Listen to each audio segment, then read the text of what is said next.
on the YouTube, I say hello friends. Welcome, welcome, welcome. How are we doing today? Hope things are going well for you sincerely. Hopefully you're relaxing on this Friday evening for many of you, getting ready for the weekend ahead. Hopefully none of you are thinking of going to war in the Middle East. Please don't. Appreciate it if you wouldn't. Thanks so much indeed. I got stories for you. I got gaming for you. I got hanging out for you. But first, a round of hellos, including to a very special visitor.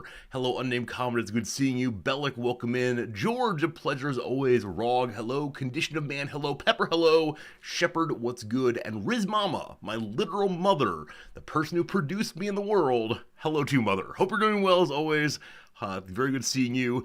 I don't know if you all are this way also, but when I see my mom pop into stream unexpectedly, you'd probably see your parents in a different way. But when I see her name, I always have this moment of, oh, have I forgotten a birthday? Have I forgotten Mother's Day? And I tend to be pretty good on these, but yeah, just the unexpected engagement with a person that I owe things to, a person I like, etc. We then have the moment of, it's probably just the importance of social obligation and care and so on, and it comes to mind suddenly. It's the same way as, as it's heading on to March now, I have the feeling of, oh no, taxes, oh no, taxes. Now, this might be an anxiety issue, I'm not sure. This is not a therapy stream, but, we'll figure it out. Anyway, yesterday a teaching day. It was a good day through and through. Nothing huge pops out in the before teaching part, just did some reading, a little writing. Got my classes ready, of course, and then I have 3 stories. Story number one is a really positive story, a nice story through and through. A student from my first class, who is often very shy but has good ideas, approached me after class and said, hey, would you mind if I came to your second class today? And that was such a nice thing. I said, why do you want to do it? And she said, oh, it just seems like a nice idea to spend more time thinking with you. I was like, oh, lovely, lovely. So she came to the second class and was also pretty shy and quiet in there, but she contributed a little bit, and yeah, it's nice to have students who want to spend time thinking with me. And yeah, after the second class, she came to me and said, oh, I see so much overlap between the ideas in both classes. And I said, yes, they're all coming from me. They are my ideas. And she appreciated that, and that was nice indeed. Hello, Steve. It's good seeing you. It's okay to be late on Fridays. Friday night, people have other things to do. Wait, why is chat not on screen? Chat, why do you not see yourselves? This is unacceptable. I probably need to refresh this before stream each day, but we refresh. You should be able to see yourself on screen now next time you type. That's right, this is chat engagement bait. Say hello, chat, say hello, and it should pop up there, maybe. Right, story number two. Resorty, or Rizamon, sure, a Pokemon now, has learned a new skill. It is super effective. Hey, chat's working, very good. New skill, super effective. So the midterm assignments were turned in about a week ago now. I was working through them, grading them, and I read one from a student who I would suggest is not the strongest student. Fine. And it was an interesting idea, and I was thinking along with it. And I was like, okay, yeah, that's cool. Like, that's how that works. Oh, yeah, good. Like the comments, all good. And then there was a claim that was not just good, but was radically good. And radically good of a form that I had never thought this thought before.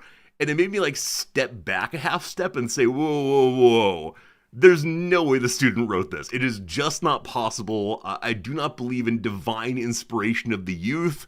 There's no meaningful way in which any of my students, but especially not this one, presented this one. So I thought about it and said, okay, this is clearly a case of AI usage. The student probably had an idea and then asked our good friend ChatGPT to fill it out a little bit. And this is annoying, and I asked them not to do this. But like a lot of other classroom cheating, it comes from feelings of insufficiency or fear, as opposed to, hating of me. So not a big deal, whatever. We've had lots of these conversations before. And so I set up the meeting with the students, and we sit down and start talking, and he wants to talk about other stuff, about how well he's doing in class, and I think he realizes something is up, but wants to frame it as the most positive possible conversation. Brief pause. Hello to your Mithrin. We return. And so, we talk about this for a while, and I say, okay, I'd like to talk now about this thing you submitted. And I'd pulled it up and marked it up. And he said, oh, yeah, I worked really hard on that. All right, fine, good. And so I began talking about it like a normal assignment. Like, oh, how'd you come up with this idea? What does this thing mean? And then I went to the heart of the thing, where he made the big claim. And I said, okay, I need you to explain how you came up with this one right here. And he stared at it, because I realized, of course, he doesn't know the thing he said. He cannot interpret what he said there. And he just stares for a little bit and says, it's complicated, isn't it? And I said, it is indeed complicated. So we go back and forth for a while, and I say, okay, I'm just gonna be straight with you. Let's not waste anyone's time. I'm nearly certain that you used some help on this one outside of academic honesty and good conduct. Almost certain. What do you say?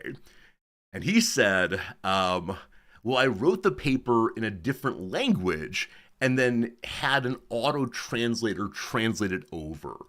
And I said, okay, I'd prefer you wouldn't do that, but, you've done this, fine. Would you mind showing me the original so I can see what it was before you turned it over? Oh, I deleted it. All right. I played this game before, and I then came up with the best idea I've ever had. Now, you're probably aware that I am not fluent in Japanese, especially about intellectual Japanese. But in a moment of divine inspiration, the Lord looked down on me and said, yes, Resorty, today will be your day. I said, you know what? Down the hall right now is a Japanese professor in her office. How about you and I walk down to the Japanese professor's office and she translates for us? You explain to her exactly what you're saying in Japanese, and she'll tell me, and we'll get this all sorted out. And Brother Man stares dead ahead, realizing that he has a slight problem. But that was a moment I'd never considered before. It worked very well. And then he stepped into it was from research somewhere. I forgot to cite it. It was something I copied and pasted. Each step we're getting closer and closer to the truth. Was Noms down the hall? So Noms was not down the hall, number one. She's upstairs in Administrationville. And number two, though she is fluent in most topics, she can't do academic Japanese in a big way. It would have been enough, but still. Anyway, so we're stepping closer and closer. And I go ahead and say, okay, look, I just can't continue this way. And so I made a little drawing. Side A is plagiarism. There's cheating. Side B is we're going to talk with a Japanese professor. It's your choice. And I circled the AI part I'd written and said, this is truth, isn't it? Just be honest. I want to move on. I don't want to waste our time. And he didn't say anything. I said, okay, come find me in the next 10 minutes. And I headed down the hall to my office and sat there and did some stuff. And 10 minutes later, basically on the dot, he came in and said, yes, I used AI. And I don't want to say that was a good moment. Nobody likes this, doesn't feel good. But I believe that I could be a police interrogator. And I had a brief moment of, oh no, have I coerced a false confession? Because usually the students who are called on it will admit to it almost immediately. It tends to be the case that they don't want to, go back and forth. Once I say, please just be honest, they tend to be, but yeah. And so he admitted to it, and I've got to say, that move to let's get a native speaker of your language, so good. And so the student emailed me overnight doing the, oh, please, professor, show me mercy indeed. And unfortunately, he and I have already had one conversation about academic honesty that was not great. And so I suspect he's going to have a bad outcome, unfortunately. And I shouldn't smile, I shouldn't laugh. It is an unfortunate thing for him, but yeah, I'm proud of myself. That's what I'll say here. Dr. Possible, hello. Tarek, hello. What's good, Horns fan? Hello, Eka. Students need to learn from the mafia to keep their mouths shut, ask for a lawyer. Some students will do this. There actually are processes for what to do if a student demands a lawyer. Because it's an internal school process, a lawyer is able to observe but not offer any in the moment responses. Now, if the student is being dismissed from the school, because the schools get federal financial aid, the lawyer's allowed to be more involved in that point. But yeah, no lawyer this time. Now that said, unfortunately with the usage of LLMs, because I can't get them dead to rights, if it's just a copying from a book, I can usually find it no problem. If they refuse to talk, if they will not cop to it, I then have to put in a form that's pretty clearly like, here is my suspicion. Here's why I think that, blah, blah, blah, blah, blah. And the students allowed to respond to that, and then a committee that I'm not involved in will make the decision of who is right in this case. Now, I am nearly certain I would have been good to go in this case, but yeah, there are borderline cases. And we don't want to say that non-engagement with a process is a sign of guilt per se. We have the right to stay silent, blah, blah, blah, but I've got a good feel for these things over time. So there you go. That was yesterday's big excitement. Though some of you are waiting for one more update. Yesterday was the first time that I met with my Utopia class since the class had degraded into, genuinely speaking, a terrible place with the yelling. What are the consequences of the cheater? I mean, the beginning is 0 on that paper, absolutely. I'll be filing a report to go upstairs. It's important to me there's an internal record of how students have engaged in courses. Because each professor knows how students have done with them, but we don't have access to anyone else's material. So the school's attorney is the one who brings it all together and has a fuller picture of the academics of a student. So yeah, the bigger question is, do I go for course failure directly? Now, with that said, this student was borderline on passing anyway. So with this drop, with this 0 on a fairly major assignment, I got some worries. So he and I'll probably have another conversation of it's no longer mathematically possible. And that's not a great feeling at all. If he still wants to come to class, he can, but it might be a waste of his time academically speaking. But anyway, we'll figure that one out later.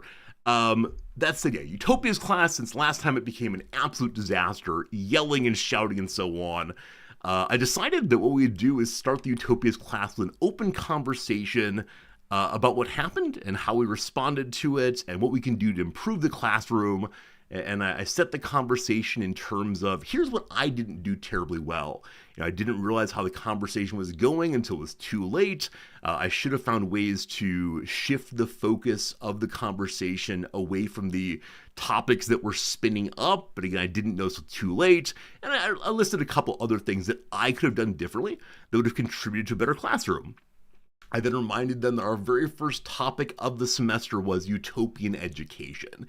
And we had this really good conversation about openness and sharing and all this good stuff. And then I said one last thing. You'll recall that on the syllabus, my second course policy is always be kind, with an explanation of kind versus nice, an explanation of I don't think kindness means that one is unable to disagree. Just one does it in a careful kind of way, a friendly kind of way, and all the rest. And so I laid it out there and I said, okay, I had a really rough time with this class. The next day I was all shaken up, had to think through, etc. How are you all doing? Dead silence. I had told them the conversation was coming. I had taken my responsibility. Dead silence.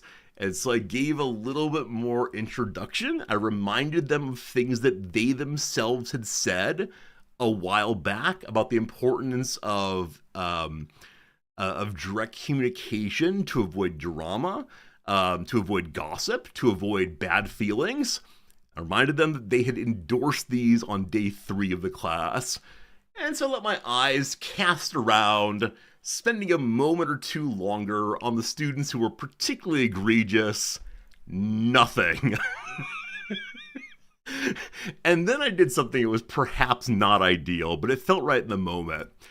So before I went ahead and scheduled this conversational moment, I checked it with one of my students who I'm fairly close to. Some of you know him as Jonah. He comes up in a lot of stories. He's also in stream occasionally. And so it said, "Hey Jonah, you and I talked. You thought this was a good idea, as I do also. What did you want to share?" And he went, "No, no, no, no, no, no, no, no. I got nothing. I got nothing." And so I gave it probably another minute or so of quiet rather, silence and quiet, of course. And we just sat there for a while. I said, "Okay, well, we tried, we tried." And we went on to the day's topic just fine. I considered directly saying, "Here is what I think people did wrong. Here are the ways that you all could have done more things," but it didn't seem productive in the moment. I think the people who had a rough time with their behavior know that they did so, and so we just moved on. And class was fine. It didn't have the same feeling as previously. I'm hoping as we get a little bit of distance from the incident, so called, we'll have a better opportunity to return to just open, casual conversation. But yep. There's the conclusion of that story. After the tragedy, silence. There you go. A good seed today, HPG. You guessed the silence. You were around that. Hello, neural net rather.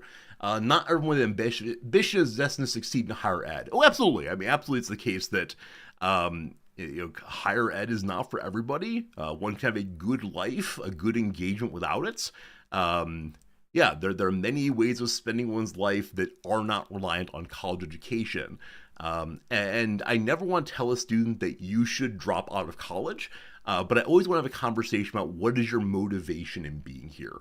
Why are you doing this thing? And for some students, my parents are making me, right? For others, it's just the thing that's done. For others, I don't know what to do with myself.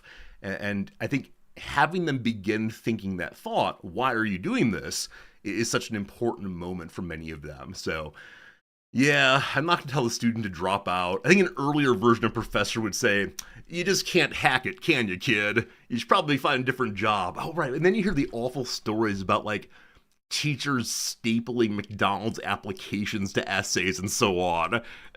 I hope that's only an urban myth, so called, but I don't know.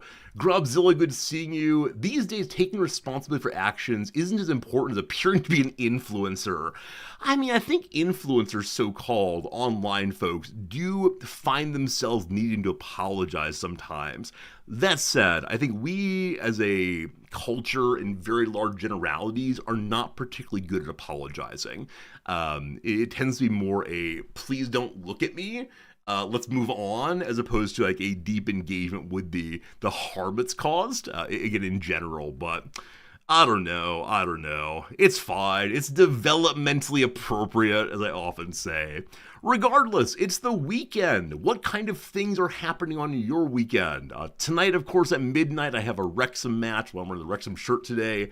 Very excited for that all the way. I believe that Noms would like to go to karaoke at some point this weekend. I think she might want to go solo. I am not certain on that one. Beyond that, I think she wants to go to the used pen store. Literally every day, she pulls up the used pen store website and sees what's new and enjoys seeing the variety. And she likes going there and trying out different pens she's not used before. There's one that she might want to get, but I'm not sure on that exactly. And each day she also pulls up all of the used Doc Marten boots. Big fan of Doc Marten boots, all the way on that one. So we'll see what she ends up doing and seeing. Was there a karaoke stream still in the books from the hot potato, by the way? Let me show you how much. I mean, different way. Every teacher says, "I learn more from my students than they learn from me." Was there a karaoke stream promised to you all?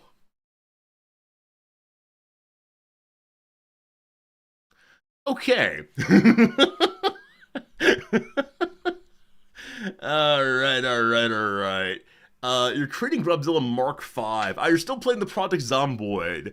Yeah, I think there's a smaller group of people who are playing the Project Zomboid than previously, and I think that they're having a good time. I think that I just paid for the server for this next month, so we'll keep it going for that long.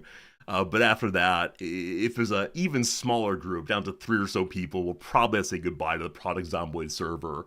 That said, I had a really good time with it myself when we played it, and there probably will be more Product Zomboid multiplayer in the future, just not anytime soon, unfortunately.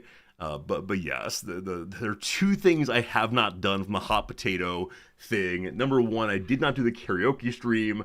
Number 2, I made some noises about getting a RimWorld YouTube series done. That has also not happened. I'm busy with other YouTube things these days, and teaching and so on. So those 2 things have not happened. If you wish to hold it over my head for the rest of my streaming career, that's fine. You're just words. No, I don't want to say I'll get done sometime, but yeah, guilty as charged, Your Honor. So all very good. Today we'll continue playing our game Star Trek Voyager: Into the Unknown, I believe. I think that we have gotten into episode 2 of our little playthrough, and many of you know Voyager much better than I do, so you're able to call out the kinds of things that are happening and could happen and might need to happen, etc. And yeah, I'm enjoying the game though. Lots of reading in the game, but it's fun spending time with Star Trek. Do you have to talk to Resorti, a professor that speaks his native language? Alright, look, if you want to find someone who can shame me better than anyone else, it is most certainly my wife.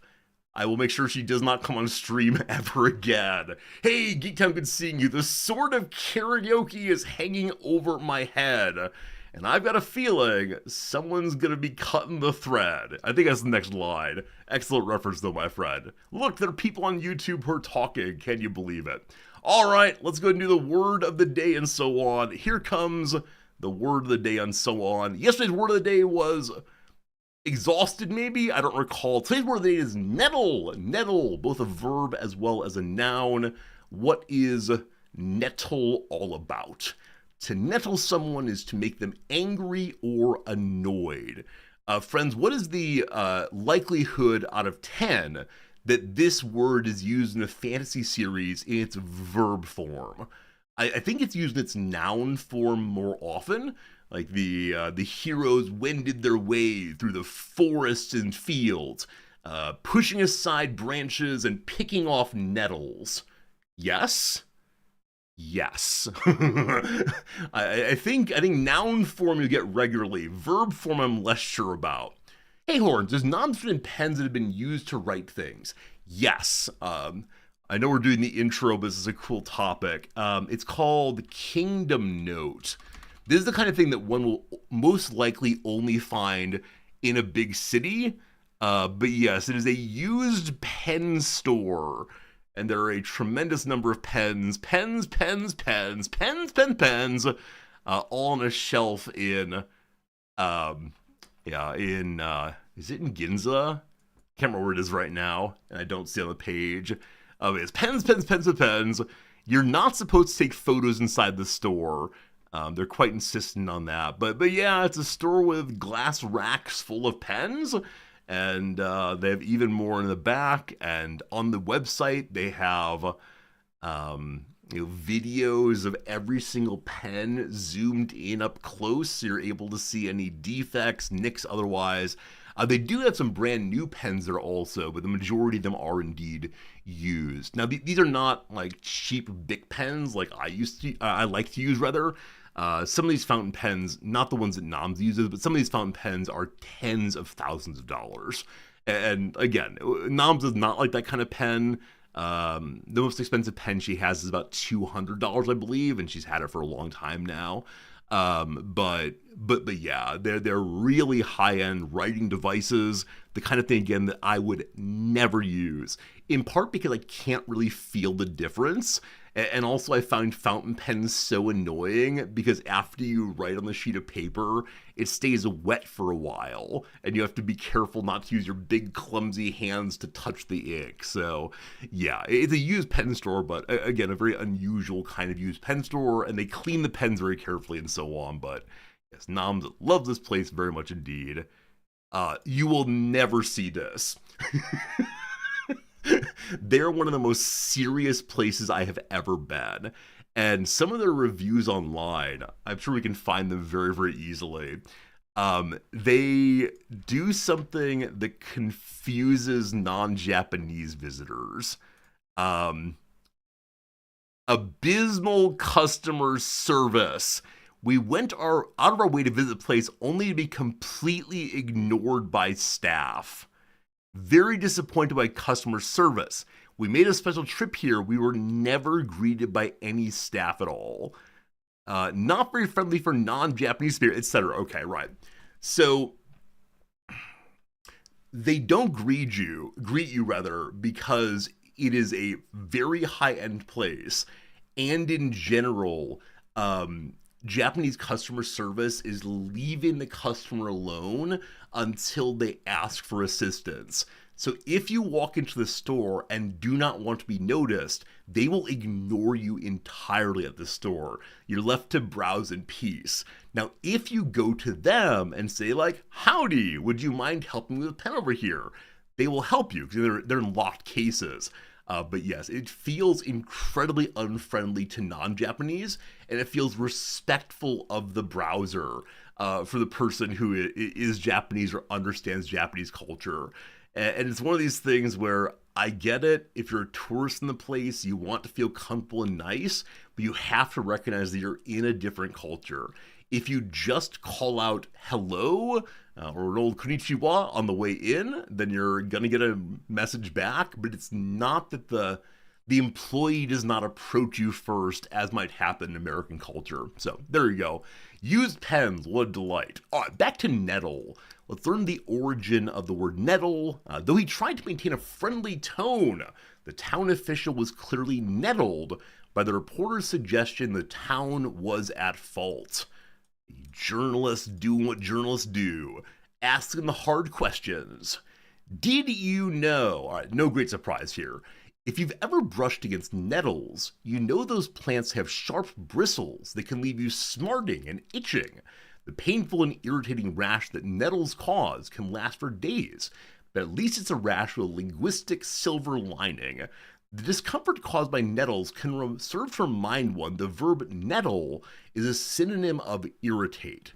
My suspicion is that the noun came first and then was made metaphorical into human irritants. Nettle originated as a plant name, there you go. You can trace the Old English word. I actually don't really emphasize in this word. Nettel? I don't know. Eventually, people liken the persistent stinging itch caused by the plant to the nagging aggravation of being annoyed, and nettle joined the likes of vex, peeve, and irk in describing little miseries. There you go. Nettles through and through. From the old Latin word Nutella, love it. Oh, didn't the inventor of Nutella die recently? Is this true? Nutella inventor.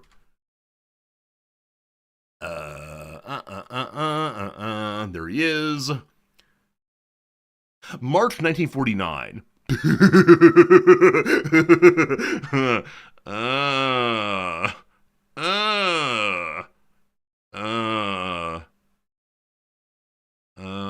Okay.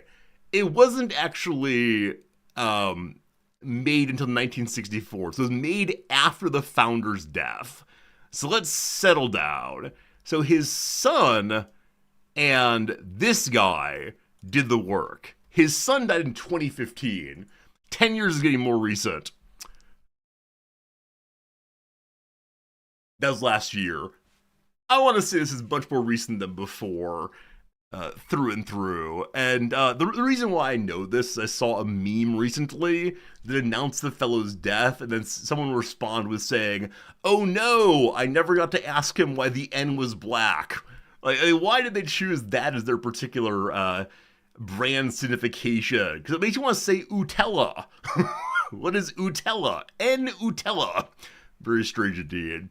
All right. Test your vocabulary. What four-letter word starting with P can be used as a verb to mean to prod or jab, and as a noun to refer to a poisonous American perennial herb with white flowers and dark purple juicy berries? 4 letters, they give us the P.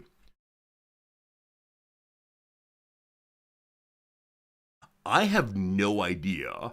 Any of you? Chad is dead so far. Poke. Wait, an herb called a poke? Poke. Huh. I don't know this herb at all. Is it pronounced the same way? Pokeweed. I think I've heard of pokeweed so called. Huh. Now, of course, there's poke, kind of dish often served with tuna. Huh. Yes, let me know this one. Thank you for teaching me that. I genuinely didn't know. And where's it actually native to? I think it's in North American. Did I grow up with this and not know where it's from? Poke plant. I'm trying to sense if I've ever seen these before. I think I have, but there are many other similar plants. Give me the map. There is no map. All right. Eastern North America, the Midwest. They're native to Illinois. I didn't go outside much. I didn't go outside. Okay, very good team. Let's go ahead and do the trivia. Time for the trivia. Hopefully nothing about the poke plant. Thank you. Entertainment for 3 points. Let me say this week I've done very well. That's about to change. Brooklyn rapper Jazz O dropped The Originators in 1990, featuring a verse from what young protege? Yeah, I've got no idea. It's probably some rap guy. I wish I knew what rappers came out of New York. Like, Will Smith came to mind immediately just because he was quite popular at that point with his TV show. He was also presenting music with DJ Jazzy Jeff, I believe. I'm going Will Smith simply because, again, he was very popular about that time. We good? A sappy lie about a school trip to see Annie got what rapper the rights for a sample in Hard Knock Life Ghetto Anthem? So I know this song a little bit, namely the part that goes, "It's a hard knock life." For us. So I've heard this song. Who is it? I just don't know. I mentioned Jay-Z before. That's a name. Hey! Hey! All right, there you go. There you go, team. So Jazz O and Jay-Z. Oh, Geek Talent's a very good point. Very good point, Geek Talent on YouTube. Jay-Z and Jazz O have similar names. That's very smart indeed. Isn't Will Smith West Coast? So I honestly thought he was from Philadelphia, but that might be knowledge of his character, not of he himself. Look what a happy guy he is, having a great time after slapping people. Born in Philadelphia. Ha! Look at that! Look at that! He himself is born in Philadelphia, West Philadelphia, born and raised, the playground where I spent most of my days. We got that one somewhere inside of us. Question number 2. Consumer stuff. The liquor called Fenny has protected origin status from what country? I have no idea. Once again, the website's called Geeks Who Drink, and we got problems. So that its origin status from a country rather than the EU makes me think it might be non-European. That said, the Europeans tend to be bigger on protected origin than other countries around the world. I wonder if fennel is the root of this. I have no idea. Because of the trailing I kind of want to say, oh, maybe it's just Italy, but that seems too obvious here. Yeah, I have no idea. It's probably non-European, but we'll see. All right, yeah. Pashmina shawls have protected origin status from what Asian country? Pashmina, rather. So there's the Pashtu region. I wonder if that's the same thing. Now the question is Pashtu. I mean, isn't Pashtu primarily Afghanistan? But Afghanistan is ruled by people who don't allow alcohol. Huh. Huh. I'm going to go Pakistan. It's probably India, though. Rough. It's India. Darjeeling tea and basmati rice have protected origin status from what most populous country? It is India. It is India. Pashtu is the border between Afghanistan and Pakistan. I remembered that correctly. Thank you, Dogberry, for helping me remember that. But yeah, that's good. That's good. We got our 1 point. I'll take it, but I'm guessing Pashmina has nothing to do with Pashtu then. It was just my attempt at figuring it out. Cashmere wool of a particular goat. Kashmiri. Kashmiri is on the border with, is it? 1 second. This is contested, right? Yeah, okay, it's contested with China, this area. Yeah. Unfortunately, or no, fortunately, our Indian specialist is not in the stream right now. If he's in the stream, he gets cranky that I know nothing about his field of study. All right, social sciences, question number 3. Avelo, maybe Avelo, is the only airline regularly operating in what U.S. state? Avelo. Huh.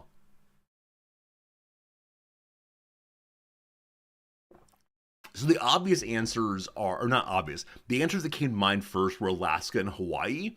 That said, Alaska has Air Alaska, or Alaska Airways, can't remember which one it is. There's so many people touring in Hawaii that, so many people touring in Hawaii that definitely have an air carrier of some sort. And so I'm thinking it's one of like the northwestern rural states. Something like, I don't know, Montana, North Dakota, Idaho, that kind of thing. But I have no idea. Now, is it possible this is Av-Eo? I'm saying Idaho. We'll see. Rough. Clearly not thinking of its air traffic ranking. What place calls itself the first state? Is it really something out of New England? That's amazing if so.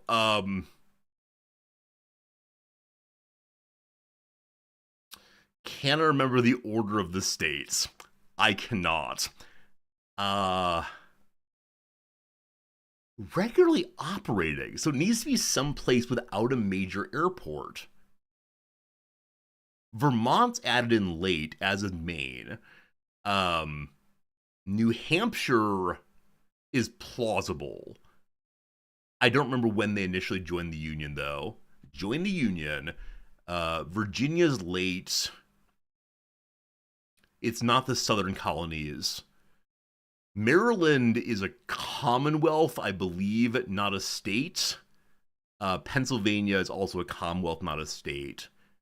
I'm going to say New Hampshire, and if it's Maryland, I'll be very unhappy with myself. Rough. The whole state has 38 miles of interstate. Delaware. I always forget Delaware. I'm so sorry, Delawareans. This is definitely my bad for forgetting you exist. The whole state has 38 miles of interstate, none within 30 miles of the Caplet Dover. Name that wee state. It's Delaware. I'm sorry, Joe Biden. I forget you exist. I think I have met one person from Delaware ever. There's an international airport in Vermont. Oh, is there actually? Yeah. My apologies for my limited knowledge of who has major airports. So I'm guessing Delaware does not have a major airport then. They probably have like small fancy people airports. Also, I wonder how many people around the world are making this search right now. Wilmington Airport. It's served by Avelo Airlines and... Whoa.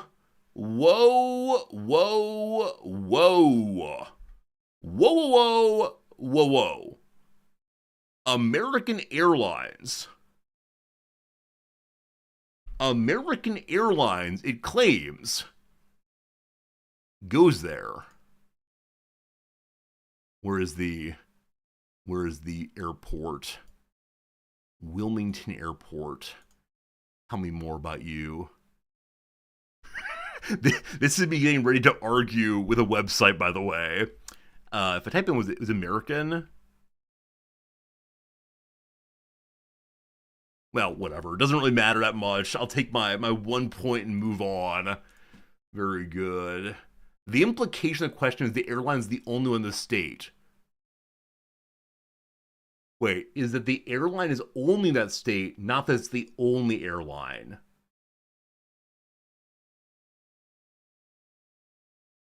That's not what it says, though. Is that what it says, though? This is ambiguous. We'll move on. I'll take my lumps and move on. Question 4. In Revelation 12, what one-name being leads his unit in battle against a dragon who's presumably Satan? I have no idea. One of the archangels comes to mind. Archangel Raphael comes to mind. I don't know why that is. Yeah, I used to be very interested in the book of Revelation, thinking like many young Christians that I would discover the secret of its meanings. And then I got to college and took a course on biblical criticism that attempted to understand the historical roots of the book. And the professor refused to teach Revelation in the way that young Christians wanted him to. He said, look, it's a coded message about the fall of Rome. What more do you want? I'm saying it's Archangel Raphael, but I'm ready for that to be wrong if need be. Nope. According to Catholic canon, the 3 archangels are Gabriel, Raphael, and what one that John Travolta played? Yeah, unfortunately, I don't know the Travolta reference. Who is it? Oh boy. Oh boy. Yeah, I used to know this very well, but Raphael, Gabriel, and I've forgotten entirely. Unfortunately, Lucifer keeps coming to mind. Obviously, it's not Lucifer, the Lightbringer. Donatello. Jafar Jackson will portray an extremely famous uncle of his in a 2026. Oh, is it just Michael? Of course, it's Michael. Michael. Yeah. I was thinking of weirder names, but Gabriel, Raphael, and the Archangel Michael. There you go. At least as an archangel, that counts for something, right? That counts for something indeed. All right. It's not actually John Travolta. Maybe John Travolta's been an archangel the whole time. Question number 5, last one.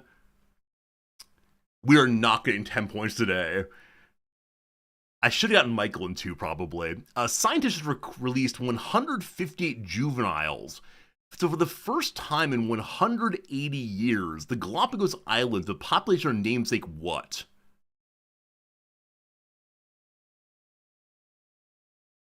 Tortoises? Turtles? Tortoises, I think?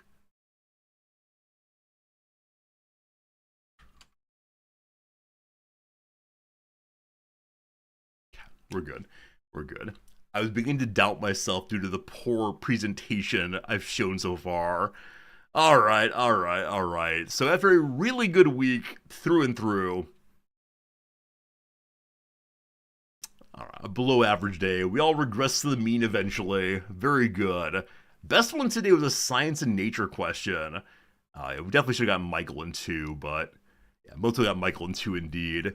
The Travolta film is fun. All right, let me go ahead and copy the link and take a look at it real quick before we get on to more games.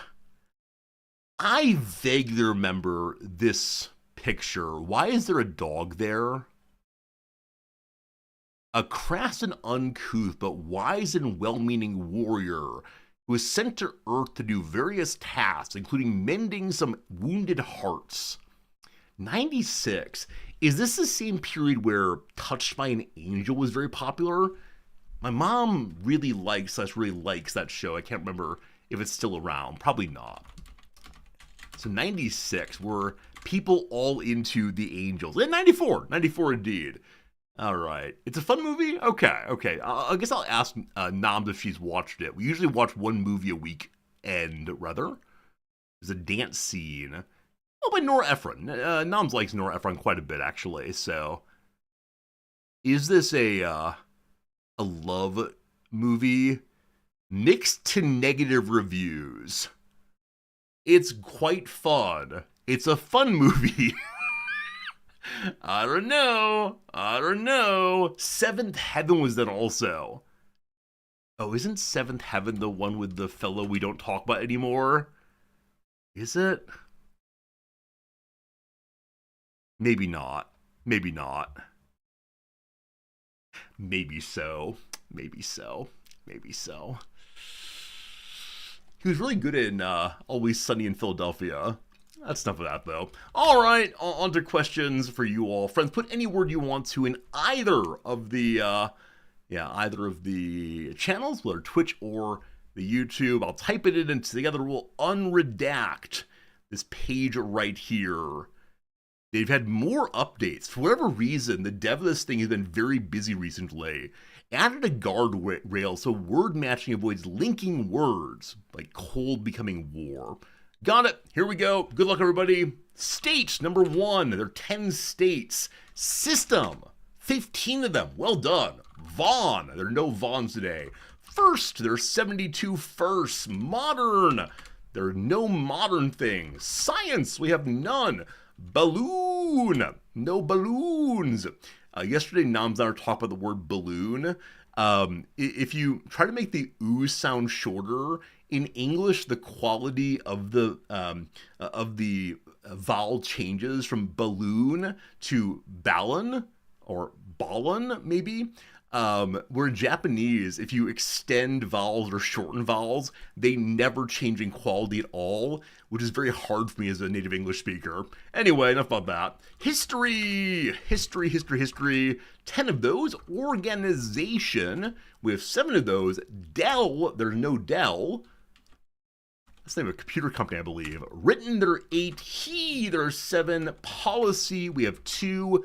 Men, we have none. Man, we have 1. How about success? Double the C, double the S, and you'll always have success. 10 of those, good job.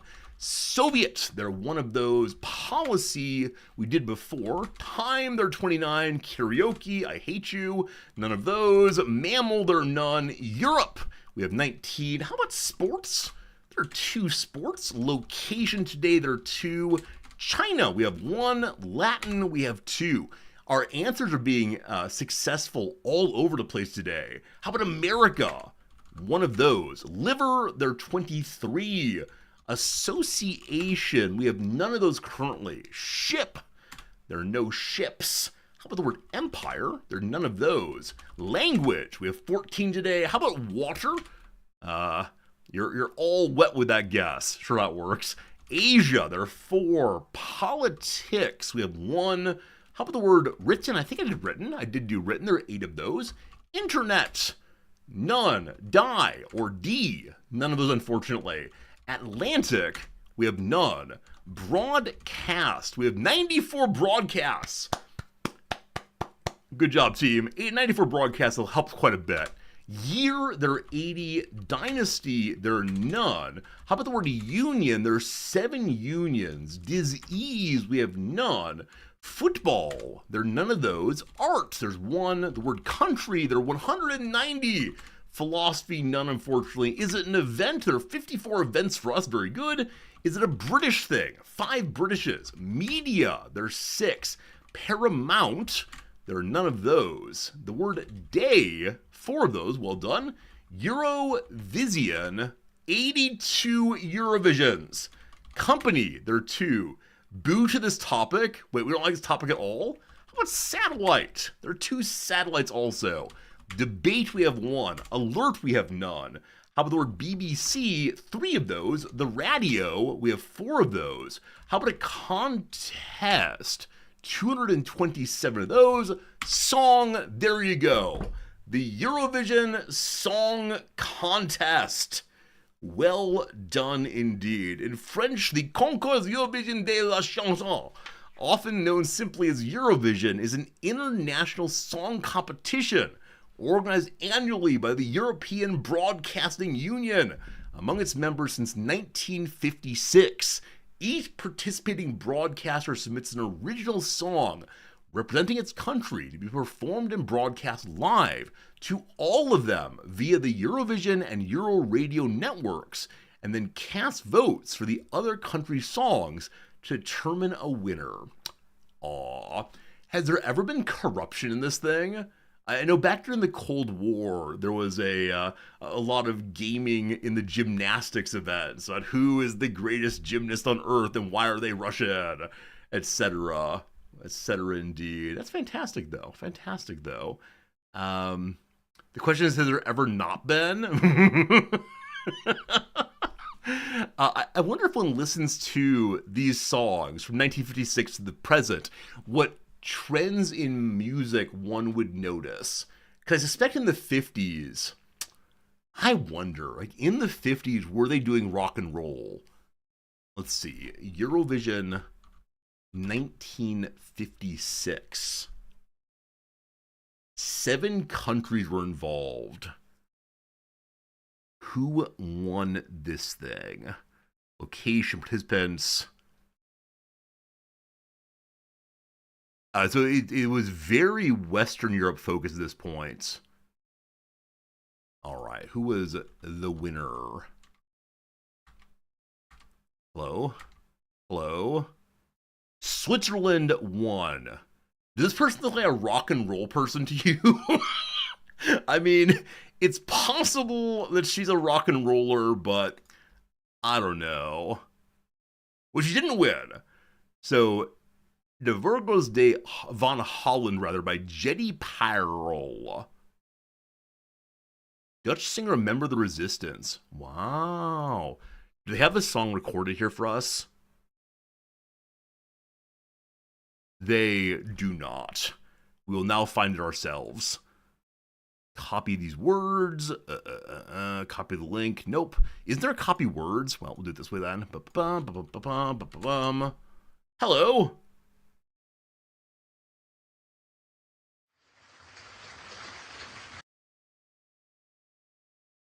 Zij de plassen zo blauw, als in Holland meneer, als in Holland mevrouw.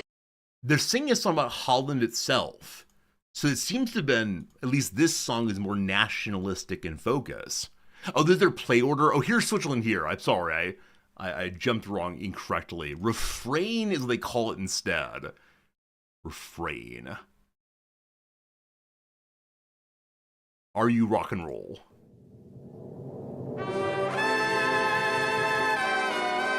Well, hello there. Good to have you here at the lounge tonight. Please tip your waiters.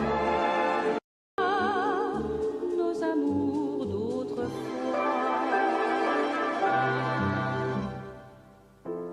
Les années passent à tire-d'aile et sur les toits de mon ennui.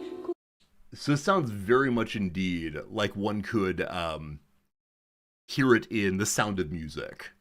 Absolutely Sound of Music all the way. Hello, VOD viewers. Yeah, there's gonna be no music, no sound in the VOD today. That's how it goes. Yeah, and then ABBA wins eventually. Exactly right.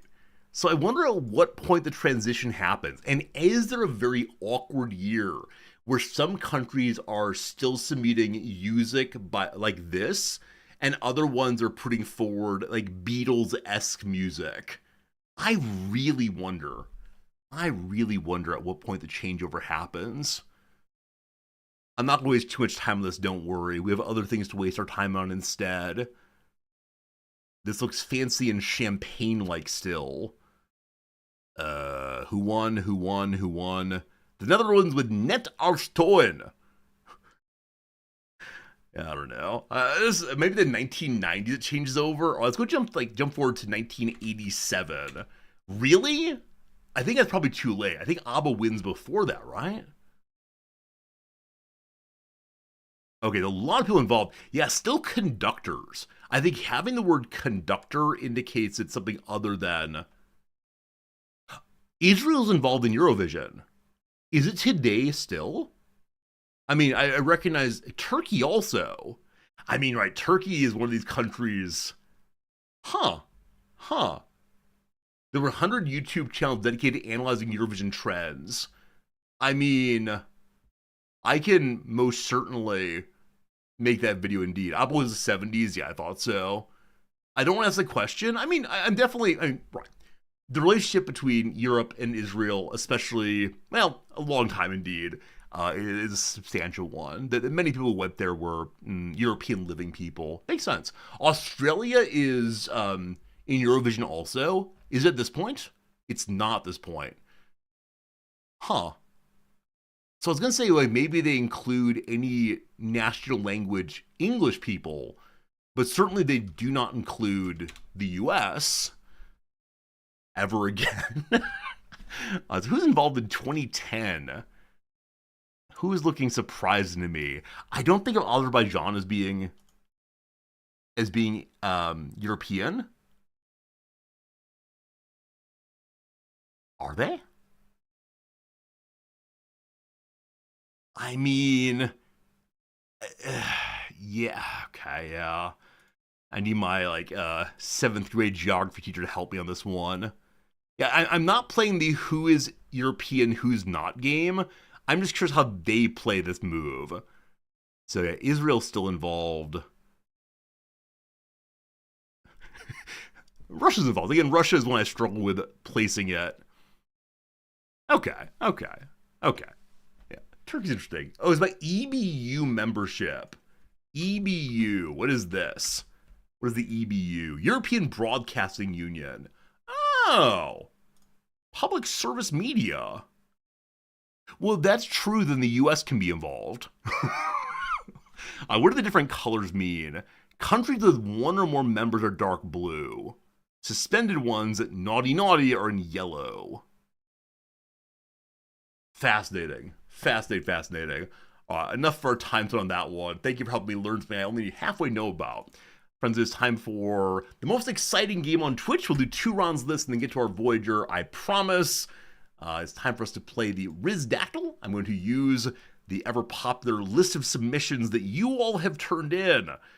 If you want to add one, please click on the link now in chat. I'll put it on YouTube also, so you can submit if you want to. You submit any Wikipedia page you want to, and it might have a chance of appearing on screen someday, because right now, there are, how many in the queue? We're refreshing. There are 441 items. The highest it's ever been, but gosh, what's new? All right, the random one we begin with is from our friend Rock Smasha. It is a good one. I am pleased with the selection. Friends, I give you a game. Good luck. Any question you want to, please ask it now, and we'll sort it out together. Could you send this to space? No. Is it a road? No. The Quakers? No. The Eurovision Song Contest? No. Is it unique? Yes. Is it American? No. Is it a person? No. Is it a place? No. Is it tangible? No. If we're allowed in Eurovision, would it lead to massive boycotts? It would not. Is it an event? No. What did I miss? Is it man-made? Yes. Yes. Is it fictional? No. Is it STEM-related? No. Is it an organization? It is not an organization. A person? No. Is it a concept? No. Is it a theory? No. One of these slippages have happened that I may have to correct. We'll see. We'll see if you find the slippage. Is it taught at a university? No. Is it an object? It is not an object. Is it man-made in the good way? It's not man-made. Not man-made. Is it a group of people? No. Is it a lick? No. Is it a stamp? No. Does it exist on Earth? No. Could it give me a headache? Trying to get you all to guess it's going to. Is it law related? Very, very, very indirectly, it's law related. Is it astronomical? No. Oh, is it not man-made now? 1 second. It is man-made. It is man-made, I'm going to say. I'm sorry. And it's man-made in the way that you like. I'm sorry I did not think correct on this one. Is it a wave? No. Is it antimatter? No. Is it religious? No. I'm sorry, it is man-made in one sense that is the way you like, yes. Is it a theory? It is not a theory. Is it an emotion? It's not an emotion. Did you send it into space? You did not send it into space, no. Is it bad breath? No. Is it a theory? It's not a theory. All right. Is it tree law? Man, I wish. Did the ancient Greeks know of it? Is it related to economics? No. Is it located in a specific location on Earth? No. Is it an idea? No. Is it food? It is food. It is food in some sense, yes. Roger Kirk, a fine question that. It is a unique food. Very good, very good. Now you're saying, wait, how does this work? Didn't he say no to things earlier? Is it Asian? It is not Asian. American, not American. Ambrosia, not ambrosia. Does it have calories? Yes. If you eat it raw, will you get sick? No. Royal jelly? No. Grain? No. Nutella? No. So it's a food, but it's not tangible? What? May I introduce you all to the ideas of tenses? Maybe I shouldn't play the game this way. It is not tangible, but it was tangible? Very good. Is it milk? No. A meal? No. Religious? No. A communion wafer? No. A fruit? No. Has anyone eaten it? I don't believe so. Is it similar? No. Is it European? Yes. Did it exist in the past? It did. The dodo? No. Dinosaur food? No. Surströmming? God, no. The Last Supper? No. I love that. The Last Meal? Awesome question, but no also. Sack, good seeing you. Do the ancient Greeks know about it? No. Again, it's a unique thing. It is unique. So it's not a category of things. It is a unique instance of the thing that is man-made in an important way. Is it edible for humans? So I want to say the word was in all cases now. It was edible for humans, yes. Food for thought. I love that, but no.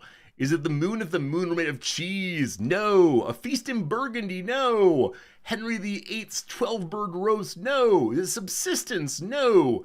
The largest pizza ever made? No. Did the Romans know of it? No. Was it made in the past 100 years? Yes. The world's largest pizza. How large was it? It's not that, but could I have swammed? Could I have swum in the world's largest pizza? That sounds disgusting and delicious. Was it an event? It was related to an event? Would it be safe for a cat to eat this? I think so. Was it served at a notable event? No. Is it the cake that Marie Antoinette want people to eat? No. Is it ivermectin? It is not that. A McPizza? No. A 3D printed burger? No. Was it made in America? No. Was it held in the hand? I don't believe so. McPizza? No. Szechuan sauce from McDonald's? Rick and Morty, you've done it again. It's not that. The largest of something? No. Was it ever eaten? I don't believe so. A giant sub? No. A giant pie? No. It was made in the past 50 years? Yes. Was it the world's largest anything? No. Would it be considered vegetarian? It absolutely is vegetarian, yes. Was it made in Asia? No. Is it from West Europe? Yes, it is from West Europe. All right. Was it made after the year 2000? It was made after the year 2000. Was it baked? It was not baked. Did it look like Jesus? It doesn't look a thing like Jesus. Was it made to look like, wait. Was it made to make a record? Like a record of something? Yes, but not like breaking a record. Is it the lettuce that outlasted Liz Truss? Nooster, well done. It was the lettuce that outlasted Liz Truss. Well done, Nooster. Well done indeed. Hello, sweetie. How are you? Hello. It's very good seeing you. Hello. Hope we're doing well today. Captain Selden. It should pop up. Captain Selden? Hello? Hello? Yeah, your resub didn't pop up, my friend. I don't know why. No. Yes, but thank you very much, Captain Selden, for the resub. Hello to you. Dun, dun, dun, dun. Oh, I can't sing it. It's copyright. Oh, it's fine. And then Fedifist, thank you for the resub also. My little machine is not catching it right now, but I think this was a fun one. So, friends, what do I do about tenses? Because like, many of you ask, like, oh, is it tangible? Is it on Earth? The answer is strictly no, but that often leads you into believing that it must be an ethereal being of some sort. It has been. Right, but I am supposed to answer yes, no. It's your rules. It is my rule indeed. It is my rule indeed, all the way. Did you ban me? I made a joke about never letting you on stream again. No, but I'm very glad you're here. It's very nice. All very good. We aren't in a court of law. Well, then why don't I just say, like, yes, it is a piece of lettuce, the very first question. I barely answer yes, no. What do you mean? I often give more detail? I don't know. Nams is currently hiding in the closet, feeling bad about herself. It is on Earth, just not on Earth right now.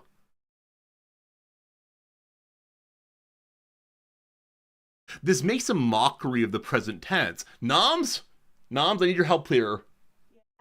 Yes. Do you believe that the body of the first, what's his name? Lord Horatio Nelson, is the body of Lord Horatio Nelson on Earth? Yes. Really? Body. I think it's decayed. Oh. It is. I mean, like, we can use historical present with... I just assumed there was like a grave. But the grave, I don't know. Because the grave is still there. Yeah. Is it a person? We say yes for the dead. Okay. All right. If it's intangible, we can't talk about it. So, Dogberry, we've decided the word tangible means explicitly can be touched. Can be touched. I don't think we can touch the Liz Truss lettuce because it's disintegrated, rotten, that kind of thing. I'm inconsistent about how I answer questions. I'm inconsistent. Hey, Farinanthus, you want to come do one? I'll put you on Discord voice right now, and you can do it. Not just you're inconsistent, you're very inconsistent. I don't know. You're very inconsistent. If we could not touch the Liz Truss lettuce, there was never lettuce. Whoa. But that's could not. That's could not versus cannot. What's wrong with has been? If you're going to answer more and more, you're going to use many words. Why use many words when few will do? All right. I will move in the direction of I will answer everything as if it were the present always. I can say yes, it was. All right, fine. This is more fun than Liz Truss put into her entire premiership. I love it. All right, let's go and do another one. Noms, do you want to be the caller? No. Okay. Do you have any stories you want to tell? No. Yeah, I know what historic present tense is. Isn't this like we say that Shakespeare writes Hamlet's speech to say blah blah blah blah blah. This is, I think, only used though of texts. We don't say like Oliver Cromwell is the Lord Protector. I mean, I guess we do, but we don't say it in the same way as Charles is the king. I don't know. We like has been. All right. It has been tangible. I will modify the rules for your desires. We make things better for everyone. It's a field goal for Noms. Good job, Noms.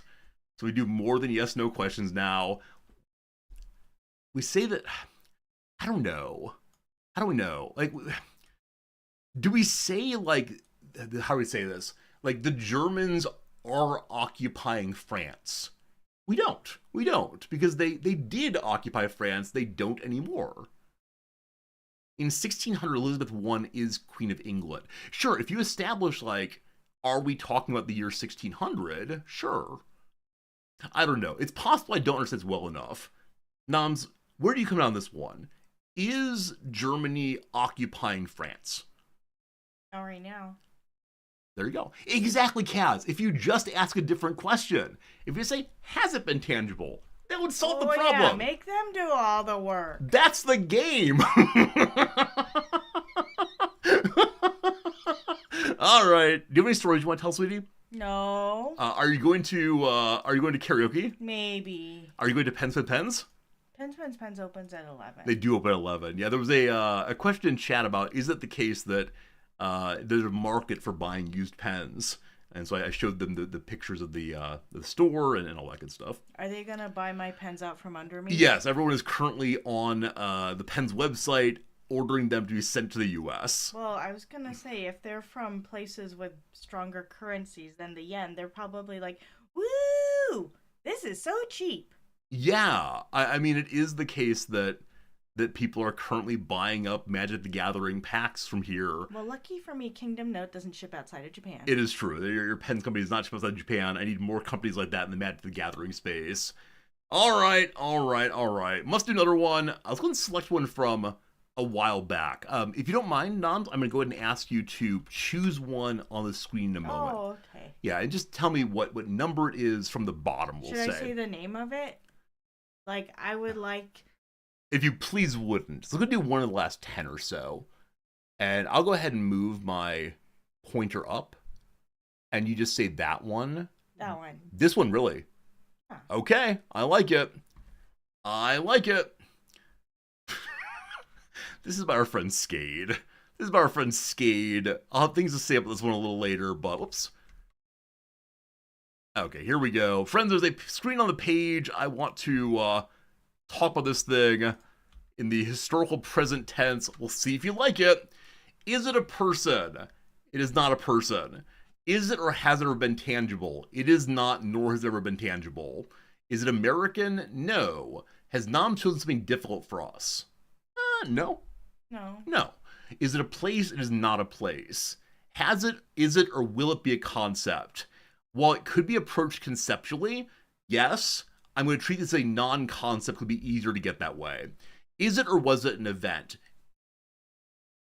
In some sense, it is or was an event, yes. Is it an emotion? No. Is it man-made? Yes. Is it or has it ever been a place in the most widely used definition word place? No, it is not, nor has it ever been a place in the widest definition of place. Did it happen? It did not happen. Is it conjunction? It is not, conjugation, sorry, it is not conjugation. Did it occur only once? No. Did it exist for 1840? I don't believe so. Is it fictional? No.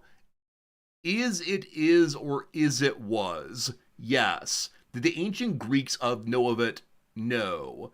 It's an event that did not happen. Wait, did I say that? I'm sorry. It has happened. It will happen. I get confused too. Is it the rapture? No. Did it involve a gathering people? It does involve a gathering people, yes. Has it, is it, or will it be linguistic in nature? Yeah. Noms? Yeah? Linguistic? In some sense, yes. If you're going to say it's linguistic, then you have to say it's a place in the widest sense of the word. Yeah.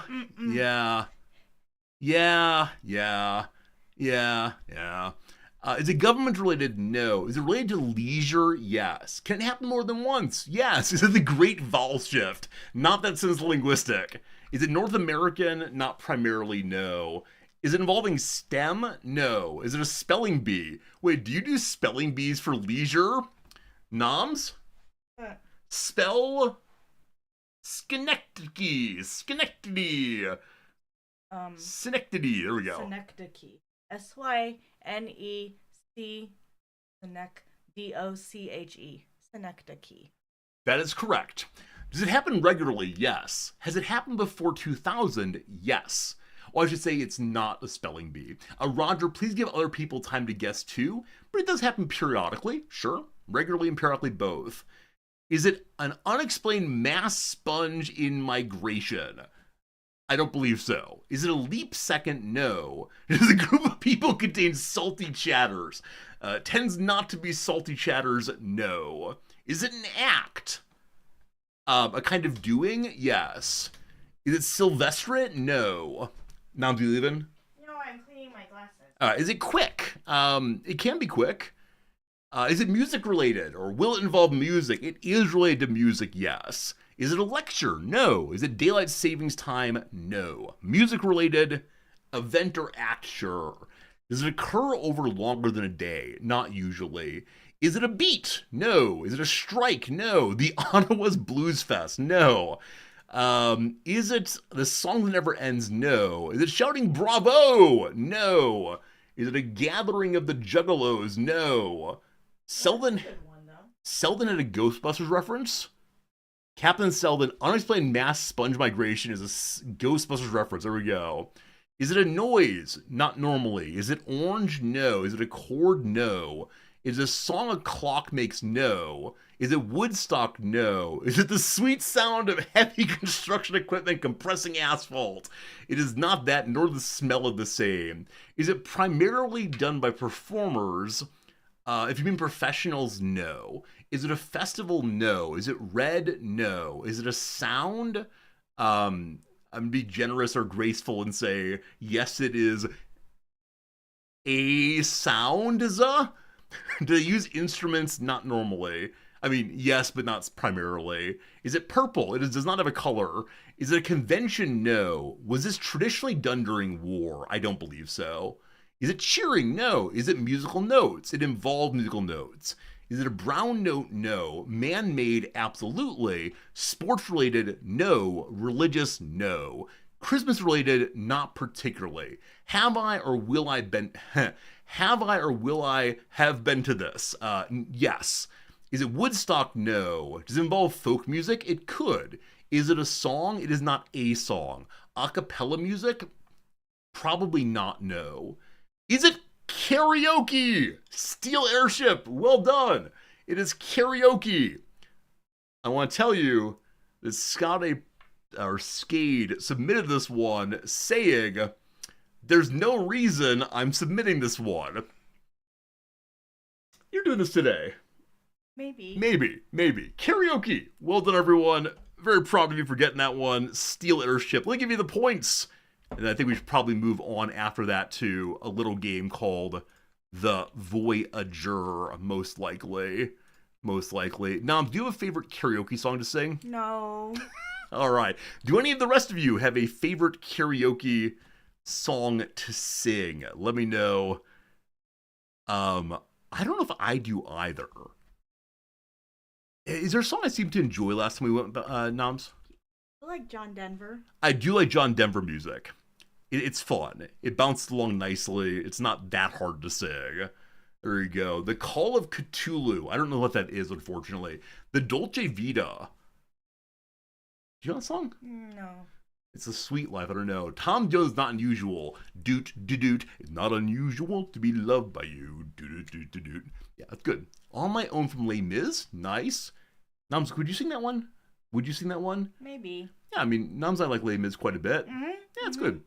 You just sing whatever comes up. Like, do you push random, and if it's like K-pop, you get to it? That's crazy to me.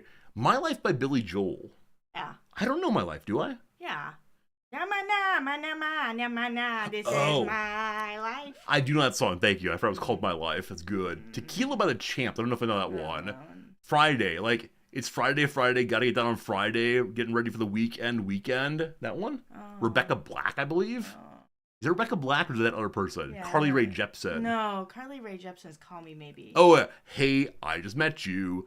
We should do a karaoke stream sometime. That could be fun. Regardless, it is time for us now to go ahead and do... It is Friday for them. It is Friday for them. I am here in the future on a Saturday, but very good. It's fun to talk about music with you all, because so many of you have... knowledge of music beyond me, and I think everyone likes music, and so it's a good topic indeed. The person who sings Wonderful World by Louis Armstrong, do you sing it with the Louis Armstrong voice? I see trees are green. Or do you sing it with your normal voice? Or does your normal voice sound like Louis Armstrong? That's good. If you sound like Louis Armstrong, I would like you to record yourself singing, and we'll make it big and give you a deal through and through. Hades Town, Wait for Me. That is much higher than I can possibly sing. I would try for the high notes, though. I tend to do this and miss them constantly. And that's the joy of karaoke when you're not a good singer. Well, that's the nice thing about Japan, where you get your own box. Yeah, they hide you in a box, and you can put on different disco balls and so on if you want to, and flashing lights, which I hate. And occasionally you do have instruments, things like, what are they called? Tambourines. Thank you. Mm-hmm. Yeah, tambourine, little tambour. It's cute. It's cute. Toki, it's good seeing you. Welcome in indeed. All right, we should probably go ahead and do other things. Where am I? We live in Tokyo. Tokyo, Japan is where we are. All very good. I'm probably going to go to one where you can bring in all your own food. What food are you going to bring into the karaoke box? I don't know, I might just get like coffee. I really enjoy their cheap pizza. If you can get a cheap pizza to go. I'm not going to that one. I'm not going to that one. I'm going to a different one. I like their that one is so expensive. It's too expensive. They're discussing the Epic the Musical. Yeah. So Nam's is actually teaching a mythology class this semester. Yeah. And many of the students are really into Epic and all the rest, yeah? One might do her project on it. Oh, really? Yeah, they're doing an end-of-term project on Reception, is that right? No, the different options. Okay, yeah. Reception's one, though, and so... They can compare, like, a modern version to the original version. Yeah, should be good. Yeah. I kind of want to fill up my coffee, so are you interested in vamping for just a few minutes about your class? Okay. Cheap pizza does not sound healthy. I want you to know that I had a... And it's not even that cheap is the thing. I think it costs like 1,200 yen, which is $9, which sounds cheap, except it's not that big. And it's like, I don't know, like a Totino's one, which you can get, well, last time I was in the U.S., you were able to buy those for just over $1, but who knows how much they cost now, right? Yeah, I don't know. But yeah, there are some karaoke places where you have to order the food there, and there are other ones where you can bring in your own food. Isn't that nice? So you can get your own cheap pizza from the convenience store and then carry that in, or you can just get your own pizza from Domino's, carry that in with you. There you go. What did I think of Fargo? Yeah, it was nice. I didn't remember it. Because I think I mostly remembered season 1 of Fargo, the TV show. And so it was nice to see it again. And then it was very, like Roger Deakins was the director of photography. And so you could tell the cinematography is really quite good. Oh, you're ordering pizza. Yeah, I used to watch Stream and go get Taco Bell. And eat Taco Bell in front of Stream. That was nice. You'd be interested in learning more about their Epic project. Yeah, there's one student who is interested in comparing, in particular, the depiction of Scylla in the original and then in Epic, and then I think she said that she's also played Smite, and there's a depiction of Scylla there. And so she'd like to compare them. So yeah, I probably need to listen to the song again. But yeah, that'll be interesting. Yes, you love places where you can bring outside food. This place, I think, may also give me free popcorn. We'll see. I think the thing is, like, it's so fiddly when you go to a karaoke place. They have so many questions for you, like, how many people, how many hours, what's your drink, like, course, like, do you want all you can drink? If you want all you can drink, what level of all you can drink do you want? It's very fiddly, so there's a lot of questions. I prefer to engage them when they, like, ask me questions and I answer them, as opposed to, like, type it in on a screen where I can't read any of it. Ugh. Sometimes, I think this happened last night, where I ignored the screen and I just walked in because I didn't want to engage the screen in Japanese. $9 seems like an average meal. Yeah, but it's not very big. It's like this big. Does anybody know how much Totino's pizza costs now? Smite. Yes, Smite. Roger has seen your friend in Tokyo who was on exchange studies to your city in the UK several years ago. Oh, that person has just had a baby. One more baby in Japan. That's a cause for celebration, because the replacement, Japan is not reaching the replacement rate. So, yay. Good job, friend. You know what? They will pay your friend some money for having a baby, but it's not enough. I think it's like 5 mon a month you can get as a child subsidy or something, which is about $300 a month. Now, like childcare is like there's public childcare and daycare and stuff like that. But if you think about it, probably $300 a month is not enough to make up for, not enough to pay for everything you have to buy for a baby.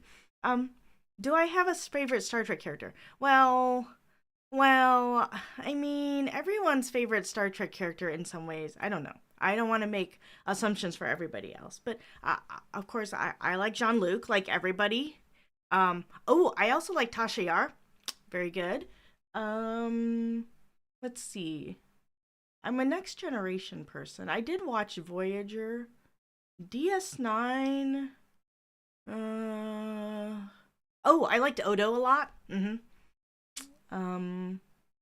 Let's see. Geordi. Geordi's good. Geordi's good. Yeah. That's what I would say. I like the videos of Riker sitting in chairs funny. Like where Riker goes over the chair instead of sitting in a chair like a normal person. Those videos are fun. Yep. Okay. You have a friend who is comparing Battlestar to the Odyssey. Ooh, very nice, very nice. Oh yeah, because they're trying to go somewhere. Yeah. They're trying to go home, right? Yes. Battlestar's good. Oh, by the way, Riz could not remember whether you wanted him to watch Battlestar or Babylon 5. I would rewatch Battlestar. I'm not sure I'm interested in watching Babylon 5. Party pizzas are now $2. Target website says a 4-pack of Totinos are about $8, so they're like $2. I guess that's not too bad. That's kind of what I thought they would be. I mean, I remember when they were like 98 cents, or like you could buy like 5 for $5 or something, right? Which is always a nice day. Which is why not everybody, but which is why in America a lot of people have those chest freezers, because you go and you buy a bunch of them at the same time when they're cheap. Oh, 177 at the nearest Walmart. Congratulations.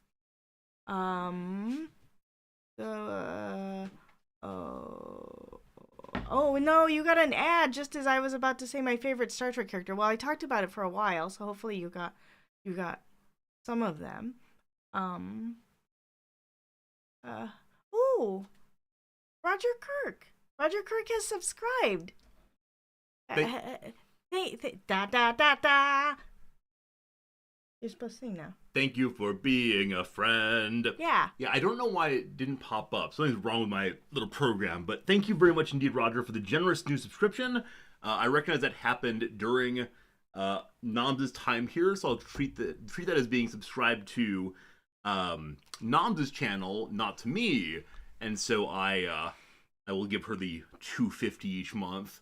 Battlestar and Firefly were the ones I told you to watch. Yeah. Battlestar, okay. I wasn't sure if it was Battlestar or Babylon 5. Yeah, I told them that. I told them I'd be willing to rewatch Battlestar, but I'm not sure I'm up for watching Babylon 5. That's just fine. So there's one more question. I used to have the DVD for Firefly. We sold it. Left it. In America. We sold absolutely everything. Roger, I believe she said that Commander Riker is her favorite character. Is that true? No. Okay, I was trying to work off things we said in chat. What's your favorite character? Well, I told them I like a lot of people, I like Jean-Luc Picard, but I also like Tasha Yar. I also like Odo. I also like Geordi. All good. Good. Are you a Mr. Data stan? No. I mean, okay, so here's the thing. A lot of people like Mr. Data, and I like Mr. Data, except the problem is when Brent Spiner plays like evil Data, or like malfunctioning Data, or Lore is pretending to be Data, it's really over the top, and I just can't. I mean, he is an actor who's kind of over the top. Even if you see him in 1776 and other things he does on stage, he's a big character. So there you go. Yeah. Welcome to Geek Town says that Jonathan Frakes has a bad back. That's why he sits in chairs the way he does. That's what I heard. Yeah. I see. Yeah. All right. Very good. Nobs, I do need to get to our Star Trek game now because we only have about 2 hours left on stream. I want to make sure it gets its honest and good time. That's Nog! Huh? Interesting. As yeah, as I walked away, I thought you were gonna be talking about mythology. Yeah, we Yeah, talked about honestly. that a little bit. Yeah. Oh, you did a little bit. Okay, very good, very good. But yeah, yeah, great time. Um, it seems that Nam still wants to hold control of the stream. So if you have other questions for Noms, feel free to keep it going. We're playing Voyager today. Any favorite Voyager character? The bridge is yours. The bridge is mine. Haha! I have the helm. Do you have a favorite Voyager character though? That's hard. That is very hard. Isn't Voyager the one with the holographic doctor? It is Robert Picardo. Yeah, he's alright. That's good. Like, Chakotay's okay. Like, it's hard. That one guy is annoying, the lieutenant. Lieutenant, like, tries hard, smarty pants guy, kind of annoying. I think when you hit the table, they can hear you, which might be fine. But Tom Paris is you have mind, I think. Yeah. Yeah. So I like Tuvok a lot. I like the Vulcans, Yeah, of course. yeah. Tuvok's good. Yeah. Forgot about him. Have you been drinking? No. Okay. I like you a lot. Like you a lot all the way. May I recommend a book called Red Shirts? Red Shirts. Yeah. What kind of book is Red Shirts? It's we can call it Star Trek fan fiction. Let's call it that. Sounds good. It's good. I've not read that one, but yep. All right, sweetie. I would like to play my game now. The bridge is yours. Thank you very much. Have a good day, Noms. Love you a lot. Thanks for stopping by. Always nice. All right. Hello, friends. Just us again. We'll be moving over to our video game now. I want to say thank you for hanging out in the intro. I get a lot of joy out of the intro. I know it goes on too long. I know some of you are not big fans of how long it goes, but this is what we do. Have a drunk Noms takeover stream. See, because Noms is Japanese, she does not have we can deal with alcohol genes, so she gets red and hot as opposed to fun or angry or anything. So she doesn't really get drunk. I mean, we don't drink alcohol at all anymore. But yeah, she's fun though. That's why I married her. She's good fun, good intelligence, all the rest. Don't chase away Noms, but then we'll never play the video game, and she'll never get to the karaoke bar. What should today's stream title be? Voyaging with Voyager sounds kind of lame, but possibly just the thing I need. Let's see. It is Star Trek Voyager Across the Unknown. There we go. Noms is better than video games. I like it. Star Trekking Across the Universe. Only going forward, we can't find reverse. That's a fine reference. I'll take it. Thank you so much. See if anyone comes in and sings with us through a little Dr. Demento song. All right, let's now load the video game. Hello, video game. Please load. Hey, thanks. All right, push this button. Now awkwardly wait a moment. There it is. Here we go. Sector 2, A State of Flux. Very good. Holographic Doctor is also the new Starfleet Academy show. Is Picardo playing him also? Or is it a different actor playing the same kind of character? We make a wonderful couple. Thank you. We like each other very, very much. Right, so we've just recently gotten away from a group of Kazon that are chasing after us. And so we are in the process of avoiding them while also getting more and more food. The food is a bit of an issue right now because we're not making enough of it. Oh, yeah. We may have had a power outage earlier. Someone had some trouble with the old power, as he does occasionally. But okay, you might recall that I did a few things yesterday and then saved the game before that. So we'll have to wait a moment while the warp core continues upgrading through and through. Prepare to go too far was the marketing campaign for Voyager Season 1. Prepare to go too far. I kind of like that a decent amount, but I don't know. Okay, what else needs doing? Our hull is down a little bit, but I think I'm currently saving duranium in the hopes of in hopes of being able to build more rooms, because number one, we are currently lacking housing for folks, and then number two, we have a whole bunch of people I need to put to work at some point. So, are we making more rooms? This floor right here has just recently been turned on, so I'd like to make a room here if I had material for it. I do actually. Very good. Okay, back to the system we go, and it says goes. As a Chelsea fan, you're rooting against Wrexham next weekend. Sack, I'm so excited that we're playing against your team. I look forward to beating the tar out of them with our Jurassic Parky ball we play these days. If you're interested in watching it together, Sack, I might do a Discord stream of the Wrexham Chelsea match, and we could watch it together on Discord and have some jokes maybe. It'd be fun though. Alright, I need more duranium. We're fine on fuel right now, but we can hold another 1,000 or so. We are following an alien ship, possibly. We found a fellow who held a tricorder-like device towards us, and I thought it might be a gun, and so we ran away, possibly. Main engineering! Level 2, very good. Balana's very happy the upgrade happened. Everyone is joyful, very good. As of right now, we're producing 2 excess power, and that is a good thing. Definitely. The major life support areas require 35 titanium and a little bit more duranium. And so I'd like to go ahead and get the more duranium to get to that if possible. And how much was it again? 70.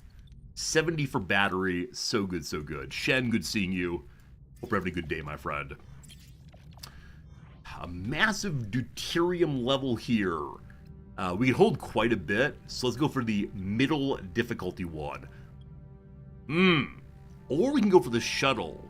Have a higher chance of getting a positive outcome, but a lower total value.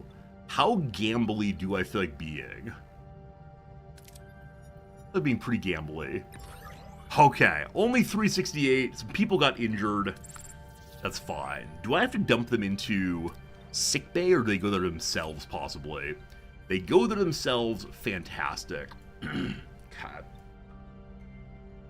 Good. More houses needed. I head here now.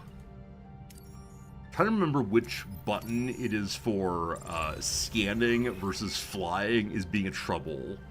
So we're now up to 120 power consumption with this turned on. So we're consuming exactly as much power as we're making. There are 2 people homeless still.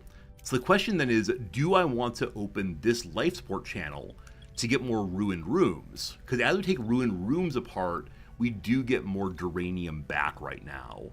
I think I have no ruined rooms currently available to take apart.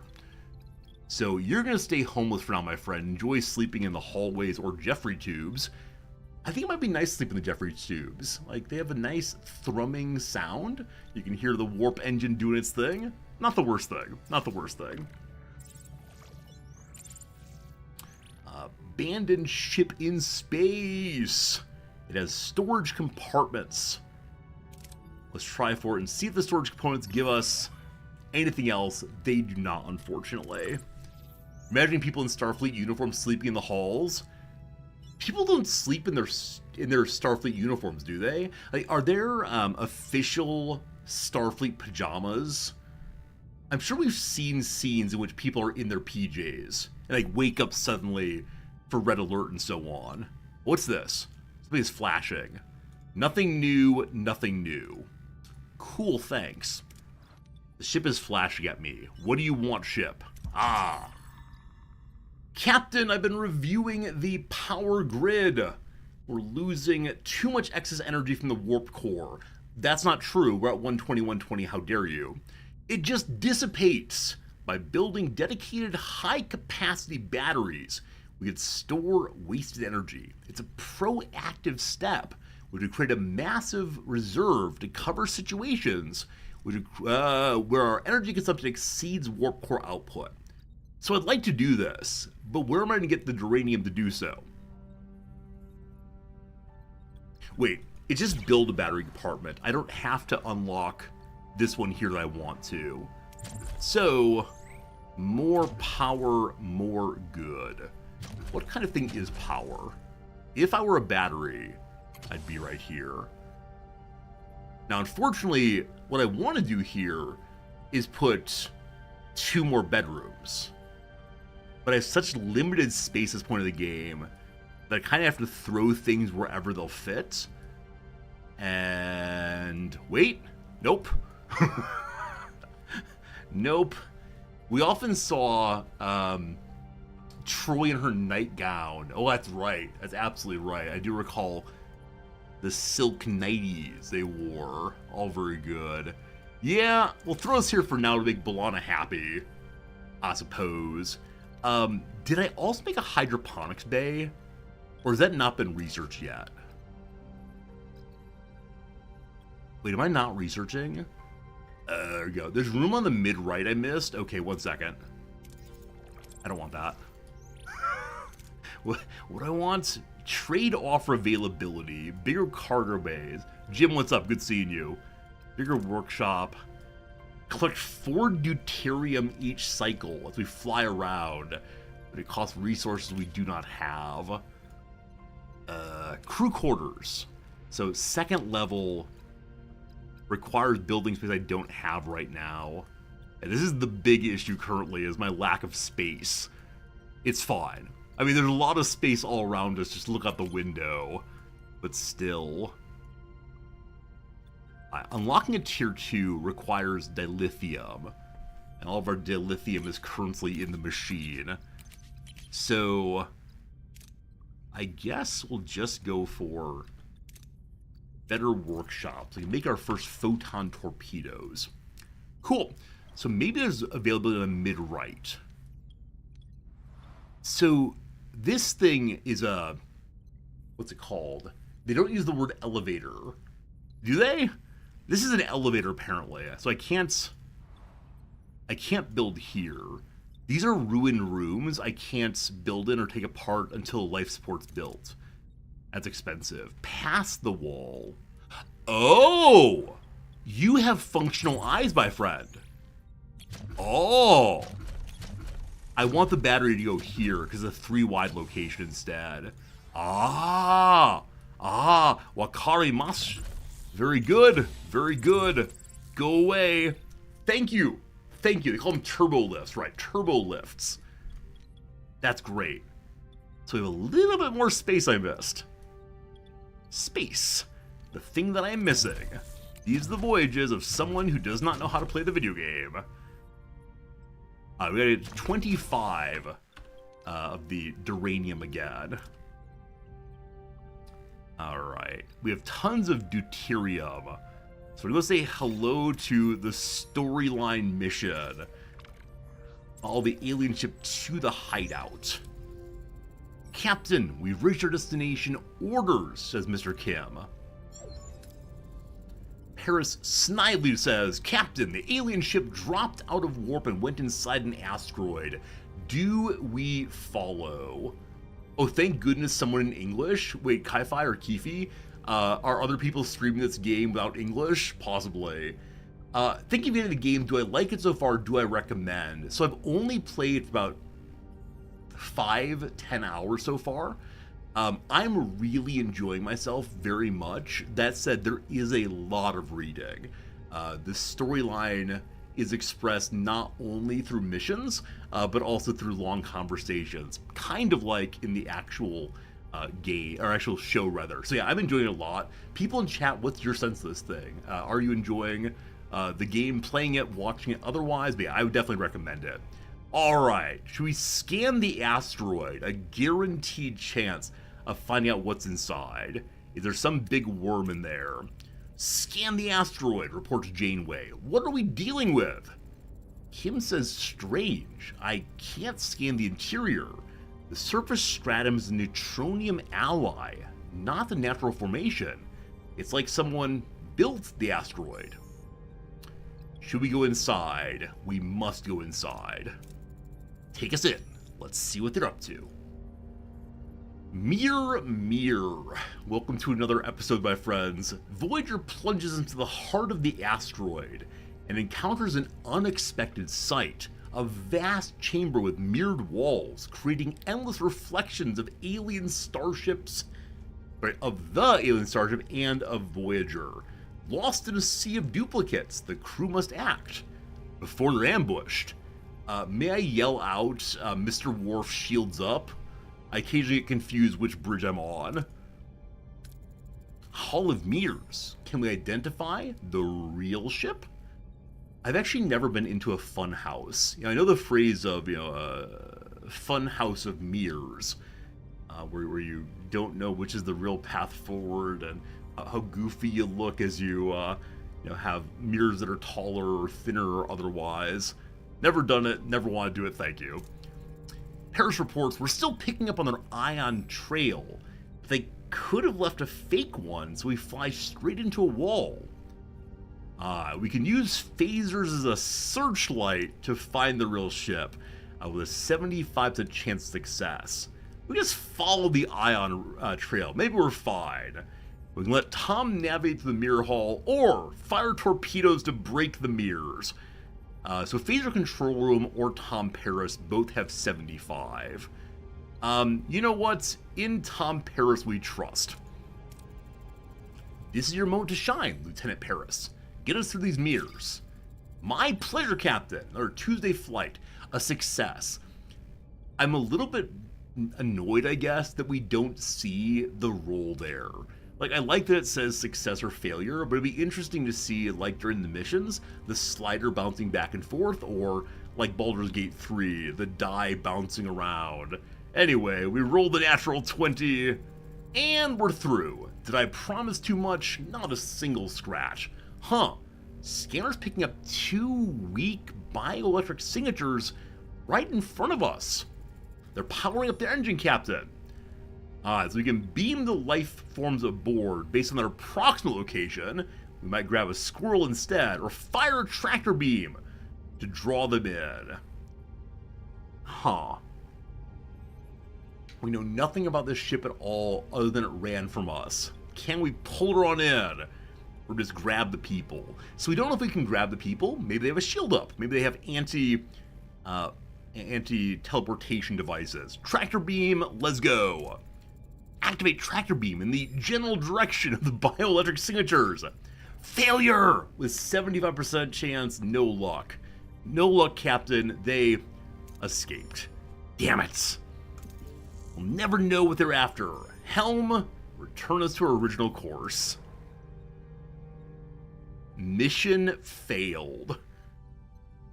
That feels bad, man. Who knows? Who knows what would have happened? The end.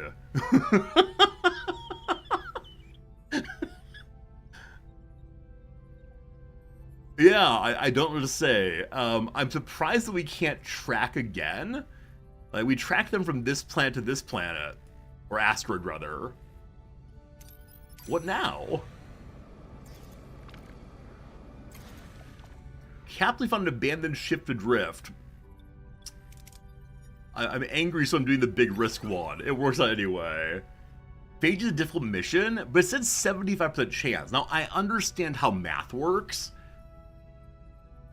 It's very unsatisfying. Yeah, yeah. Just like failing one roll and game over for that mission feels weird. And like, I understand that out voyaging about space, you, out voyaging throughout space, occasionally you don't solve all the mysteries.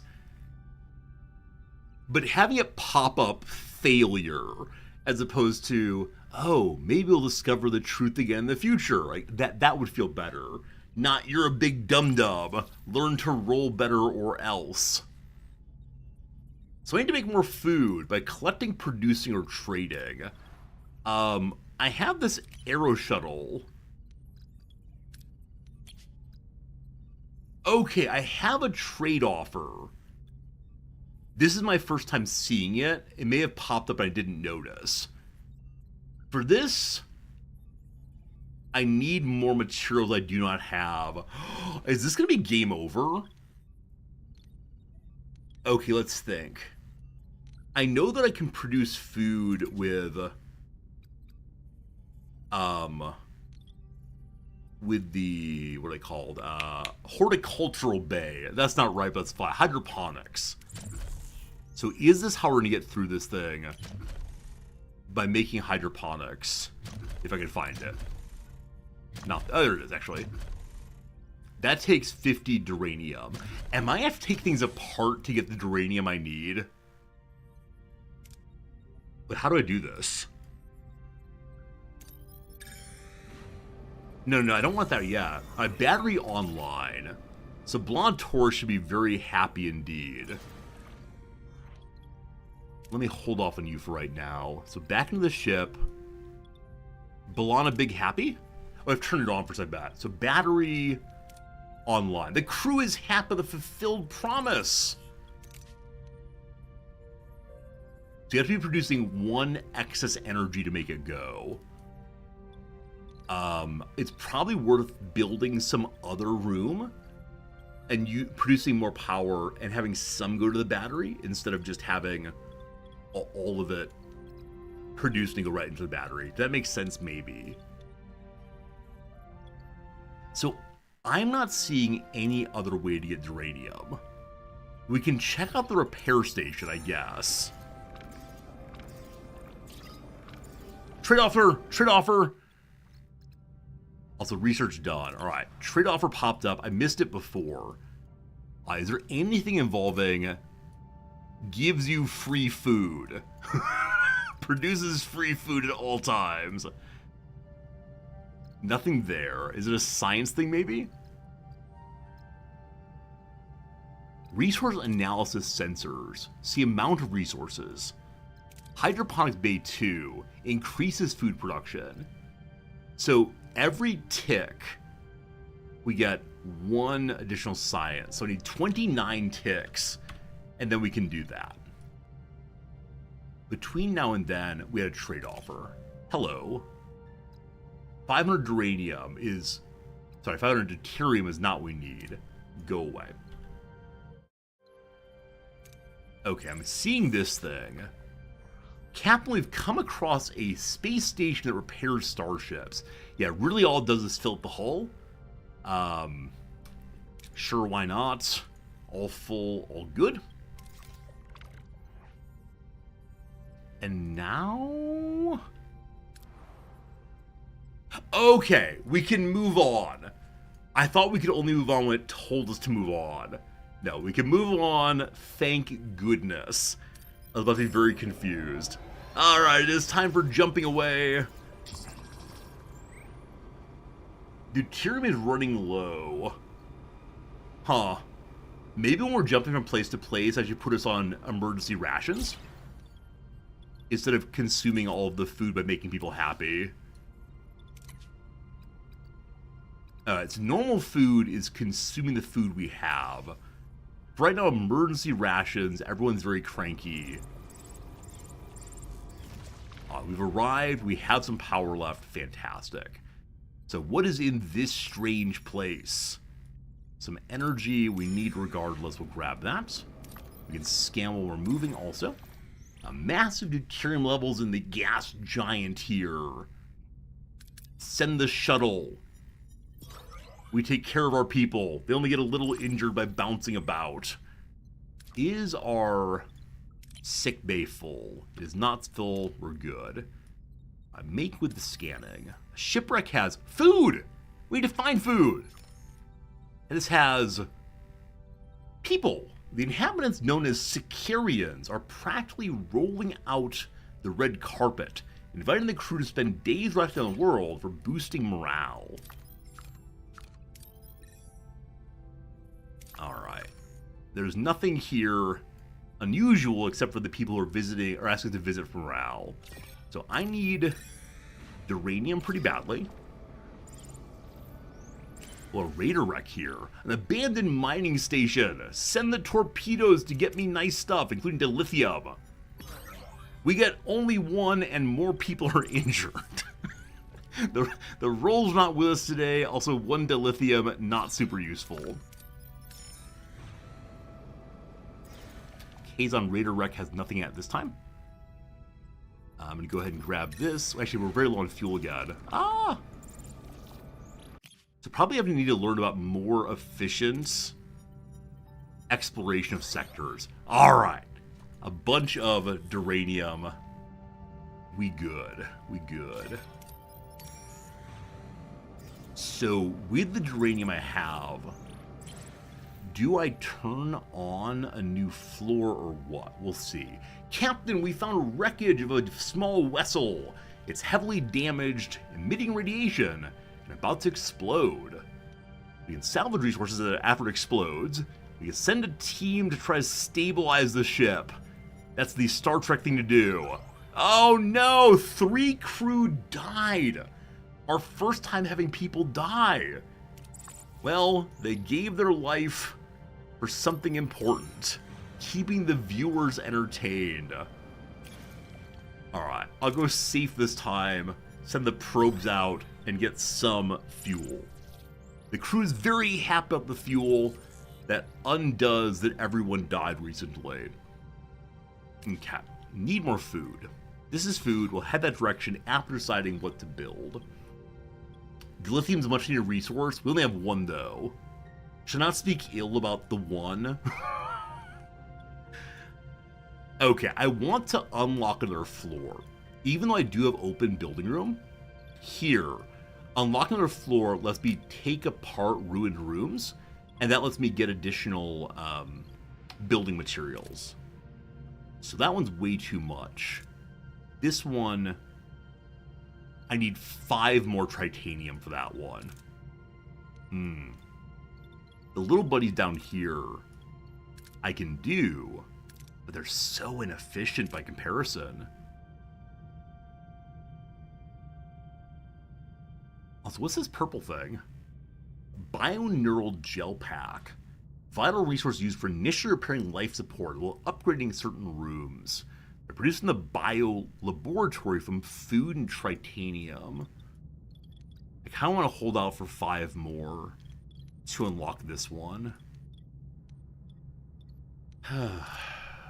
Yeah, the bigger floors require a bunch more of the bioneural gel pack. So I should probably just grab what I can grab. Fine.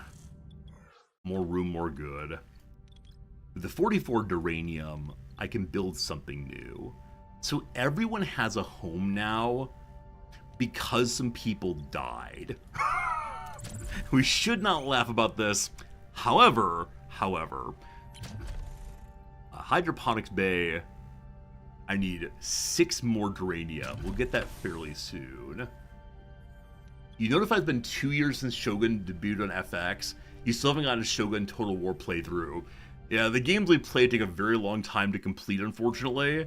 So, and I only stream for like 2 hours of gameplay per stream now. And that's not necessarily great for getting games done, but point well taken. Captain, I hate to bring this up, but the crew's starting to lose patience we serve them. We've been on emergency rations for way too long. They're bland, dry, and frankly, they weren't meant to be eaten this long. Morale's taking a hit if we don't spice things up. Figuratively and literally, we might have mutiny in the mess hall. So we got food rations for 10 cycles. I believe I can actually do that. Or get 1,000 additional food. So it's not 1,000 from the 700 we have. Sorry, from the 300 we have, but 1,000 on top. We're heading towards a food planet. I believe. 1,000 what I need, also trade offer. I can't get 1,000 here. Again, a ship's about to blow up. Do I send engineers aboard again? Obviously I do. They can't die twice. We got 250. Injured, not dead. No problems. I suspect we have more injured people than we have room in the sick bay. We have to have a hollow sick bay next. Mission time. Captain, we're picking up a distress call. On screen. Oh, it's one of the Kazon. Anyone who can hear this message. Lost control of bridge. Ship falling apart. Help now, please. Is this a trap? Not to be racist, but the Kazons seem like a constitutionally tricksy people. Captain, this may be a trap, says Neelix. Alright, we'll go ahead and analyze damage to the ship. Can we determine if they sustain genuine damage? Its fluctuating nucleonic patterns might indicate a reactor breakdown on board. Scan for other ships. Scan for any other Kazon ships, Janeway reports. Nothing showed up, Captain. How about a general scan? I'm wasting lots of time with endless scanning. The ship's identical to the Kazon Nistrum Raider we previously encountered, Captain.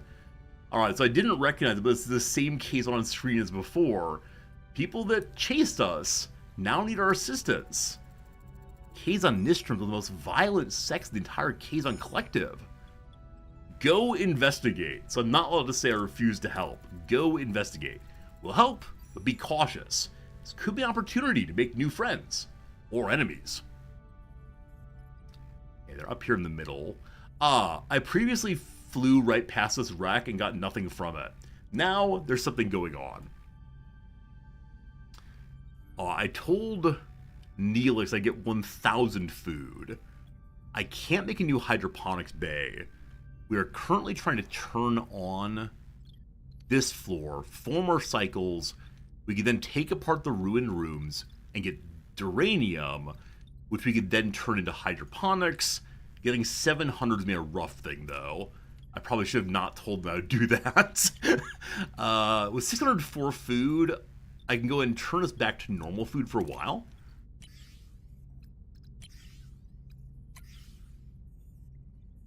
Okay, so normal food just feeds them. The premium replicator feeds them very well, but it consumes my fuel for flying around. So normal food for a bit was actually all I had to do to satisfy Neelix. I went for the big one instead. We give 50 science, they give us 500 food. Yes!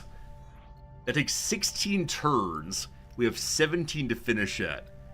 So it's 500 plus 300. We need 200 more in the next 17 cycles. Thank you, video game. You are generous, kind, and good, and I appreciate it. We do not want to pick up people right now. So, mostly full. Some people cranky. Can I see why you're cranky? Detailed information in the morale overview. Morale overview. What are you? I pushed X. What did X do? A scan of some sort, maybe. Here we go. Morale. People were injured are bumming us out. Alright. Hurry healing them up. They don't like the emergency quarters. We'll step them up eventually. Okay. Time for storyline. Hello. Life support online. Fantastic. We now have our engineers clean. We turn on life support after we move up main engineering to tier 2. We're consuming 64 uranium per turn. Which is a lot more than previous. You go online, get to work team, clean it out. Thank you. Okay.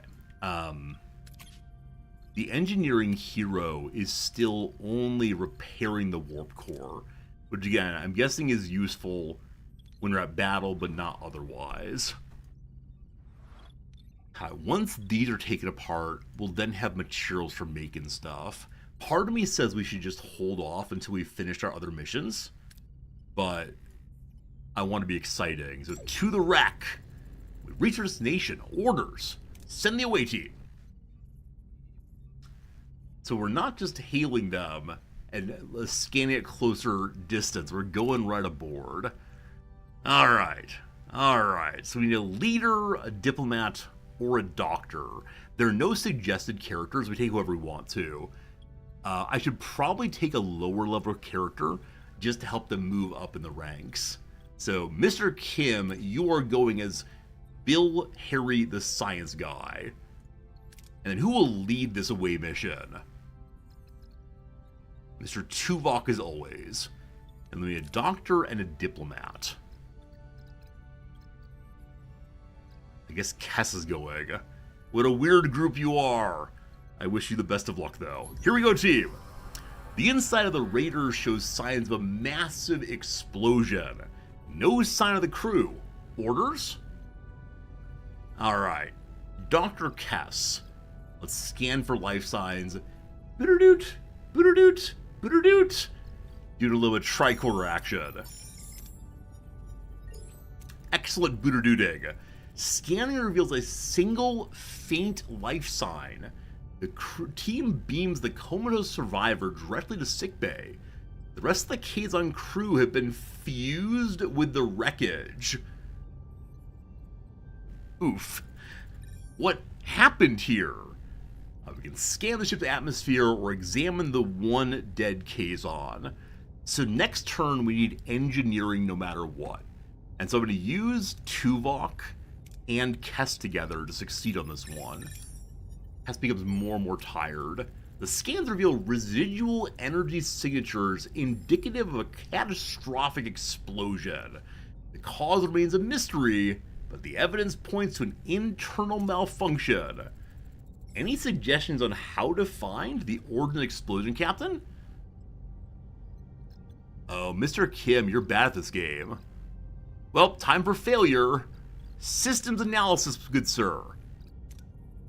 Maybe. Maybe. It's gambling time with Harry Kim. Gambling! An analysis reveals an unknown addition to the system was followed by a massive pre-explosion energy surge, which originated in an irradiated area behind a force field. Captain, there's a strange console inside the force field. Could be the origin of the explosion, but the radiation's preventing us from coming any closer. How should we proceed? Alright. We can pick up people if we examine from a safe distance. Let's go ahead and just pile everyone in on Tricorderville. It's the last roll of the mission. Is it time for a crit finally? Our first ever critical success. I wonder what it does differently. They scan the console from a distance. The analysis reveals traces of Federation technology within the console. The away team returns to Voyager with this shocking discovery. I think the critical success here gives more experience points to everyone. 10 more of the tasty Tritanium, some science. Kim levels up. Good job, Eternal Ensign.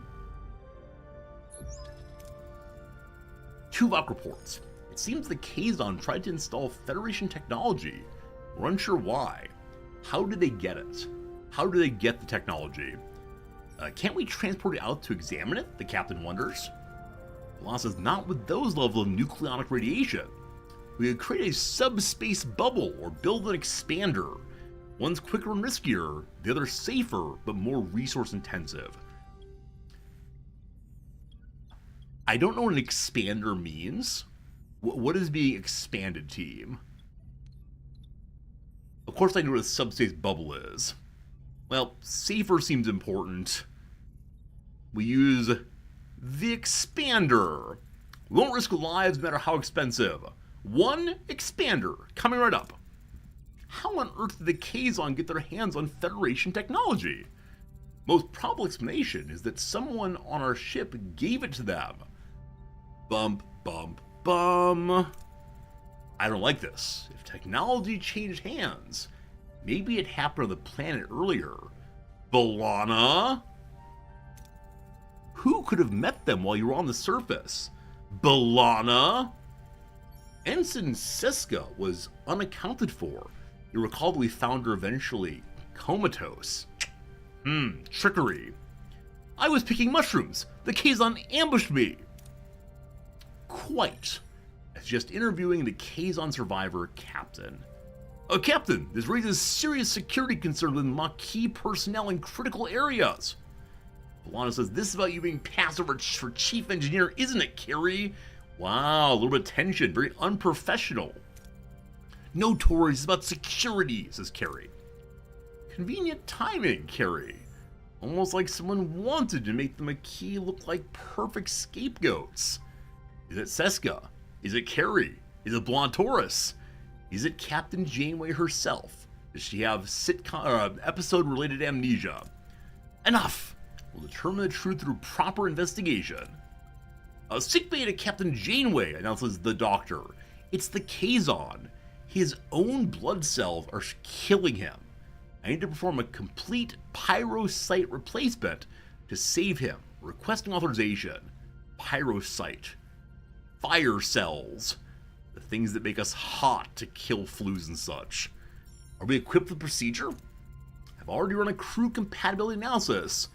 I also noticed that Ensign Seska never provided a blood sample. Are you a Kazon? Are you not a, not werewolf, a Klingon? Where did you come from? Seska said I had a childhood disease and was warned never to donate blood. So fascinating. I already found enough compatible blood donors on the crew. We still require a blood sample for general medical purposes. Oh, she's Bajoran? I didn't notice about the little ear thing that Kira wears. I don't see the point in that, Doctor. Order Seska to do it now, or appease her she can do it later. You must do it! Ensign Seska, I order you to put a blood sample. It's for your own good. About the Kazon patients, I don't have the Vidian surgical device. I wonder how I would have gotten that one. 75% chance, replace those pyrocytes. Do everything in your power, Doctor. 75% chance. Did I just have another sitcom? I can say sitcom. Did I have another episode fail? This is becoming a sitcom, team. This is becoming a sitcom. If with comedy everyone dies. The Kazon didn't survive. There goes our only leader of the council. Let's proceed with building the expander. A spy in our midst. Our spy in our midst, and we'll never figure it out. Oh, goodness. Maybe the werewolf is the issue here. To the workshop. Make the expander. Get to it. I wish they explained what the expander was. Did they add a new room, maybe? I don't know. Alright. We need to let time go forward. Oh, I think what the X key does is move time forward one day. Ah, you hang out in one location, it moves forward. Got it. We've scanned everything here. I don't want more people. They cause problems. This means the streamer never watched Star Trek. Oh, I watched quite a bit of Star Trek. I just don't remember things. I'm very bad about not remembering non-academic topics. Like, everything in my life is focused on academics, to the point that I forget everything else. It's a problem. Check the workshop room. It just doesn't tell me what the expander is, I don't believe. I'm building it, but what on earth is it? I don't know. Alright. So, pass some time. Ruined room repaired. Boom. Duranium. Okay. I need more food production. My battery's offline. I built a battery and didn't do anything with it. You fool. Alright. Here. May I build hydroponics here? Or is it a 3 wide? I need one more duranium. Oh, look here, video game. I believe we're taking this apart. It's one more cycle. 3 more cycles. I don't want to build anything while I wait for another one of the, our food bit. Alright, back to the raider. Captain, we reached our destination. Orders?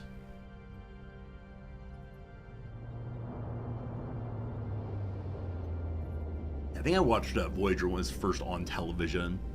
I probably didn't see every episode, but I don't remember. Captain, 2 Kazon Nistrum raiders approaching. They're hailing us. Open a channel. Kazon Vessel, I'm Captain Janeway, Captain of the Federation starship Voyager. I am Kula, first Magi of the Kazon Nistrum. What have you done to our ship? We respond to a distress call. We try to save the life of a single survivor. His injuries are too severe. I failed at gambling. He is dead. Too bad. Anyway. Too bad. Anyway, we'll be taking a damaged vessel now. They'll have to wait. We're working on a plan to access the source of the explosion. Keep your hands off your ship. It'll be considered an act of war. War, Captain! Once again, we have the heartbeat sound in the background. A critical decision. I need to know if there's a spy on the ship. That's more important than avoiding war. That's not true. But I'm gonna say I'm sorry. I wish I could explain the Federation technology. I wish I could say, just give me a little bit. There's something weird on there, and then we'll move on. I'm keeping this ship. It's probably time to fight. Your choice has consequences. Federation technology caused the explosion. Until we know more, I can't release the ship to you. Kula says your technology makes you brave, Captain, but you have only one ship. There'll be 4 Kazon vessels off the bow soon enough. Janeway says, I don't like bullies, I don't like threats, and I don't like you, Kula. Janeway out. Janeway to away team! Get ready to recover the console. I'm surprised we're not fighting immediately. But he doesn't want to fight until the other friends come here. Why can't I engage in battle? Survivalists should come along. Then who else will join us? Need an engineer, definitely. Balana, you come this time. Too many Maquis. And then who? Probably level up Tom Paris time. He has engineering to help out, and he also has, let's be authoritative skills as well if need be. I do want to bring Tuvok constantly, but I think sharing XP is important. Here we go! Captain, we're back on the radar, but the bridge entrance is jammed shut. I'm positive it opened before. What a weird coincidence. Alright, so I know I need to save Chakotay for something down here. Which one, though, I'm not sure, so I'll have to save him long term. Regardless, Balana by herself can almost certainly unlock the door. Try our best. Excellent. I don't know when it says success 2 what it's saying. Like, is this 1 and this 100? I clicked, unfortunately. The door opened, blah, blah, blah. Some people joined us, I think. I don't know. The captain, the bridge has tampered with, or been tampered with. How do we proceed? Alright, the survivalist Chakotay will investigate the room for any tracks. Do you see any deer?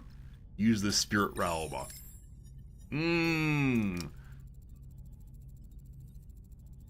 This is a 44. Is this 50? A thorough search reveals that someone else has been here recently. They, Chakotay, notices a trap next to the force field and disarm it. Whoever's on the bridge didn't want us recovering that console. Alright, so we have 2 engineers we could use together to use the expander to rotate the force field away from the console. In the next round, I'd like to have more engineering or phaser guy. Unfortunately, Chakotay's only phaser guy. So I think I just used Balana. Hope for the win. It's console, not console. Console, not console. Council. Console, not council. Am I saying it wrong? Do you not like how I'm saying it? I don't know. Anyway, good luck, Taurus, on the Council of Trent. The away team carefully rotates the force field. However, they discover the console is fused with surrounding, making removal a challenge. The C-word is fused to its surroundings. Suggestion Captain. Alright. B'Elanna. Wait. So if B'Elanna and Big Boy Paris do it together, we're guaranteed to succeed. If these two go together, we are likely able to disassemble it and get some nicer items. I need the nice items. I don't want to fail and someone killed. This is really quite challenging. This is really quite challenging to decide. Because oh man. This feels bad. This feels bad.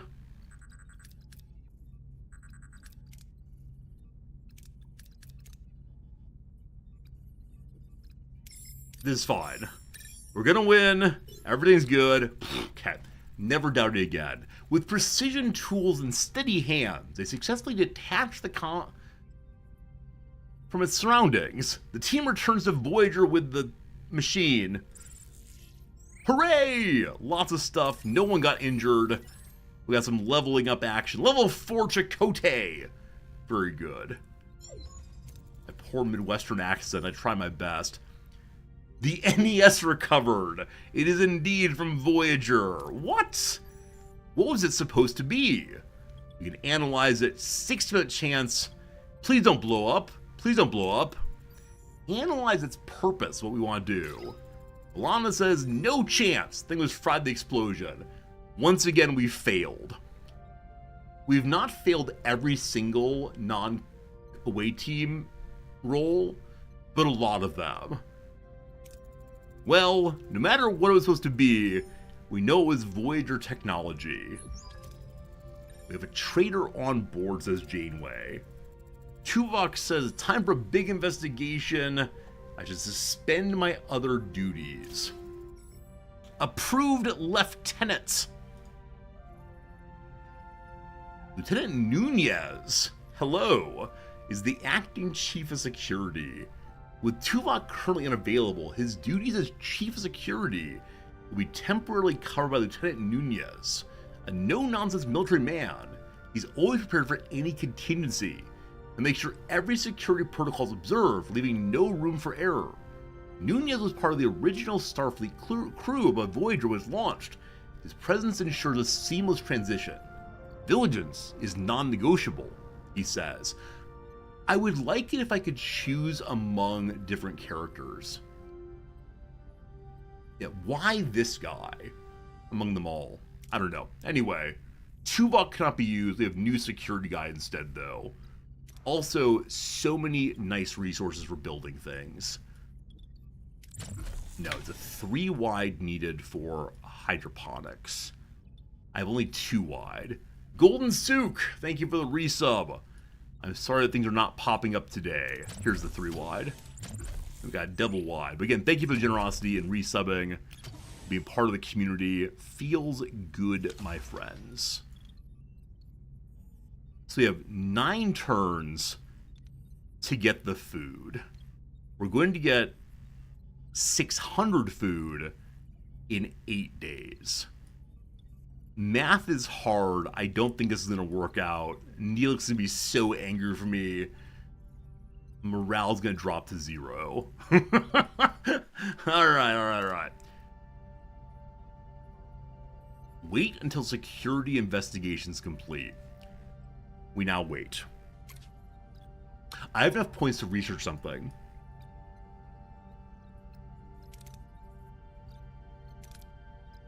I don't have the dilithium for unlocking Science Tier 2, unfortunately. We need 1 more of those.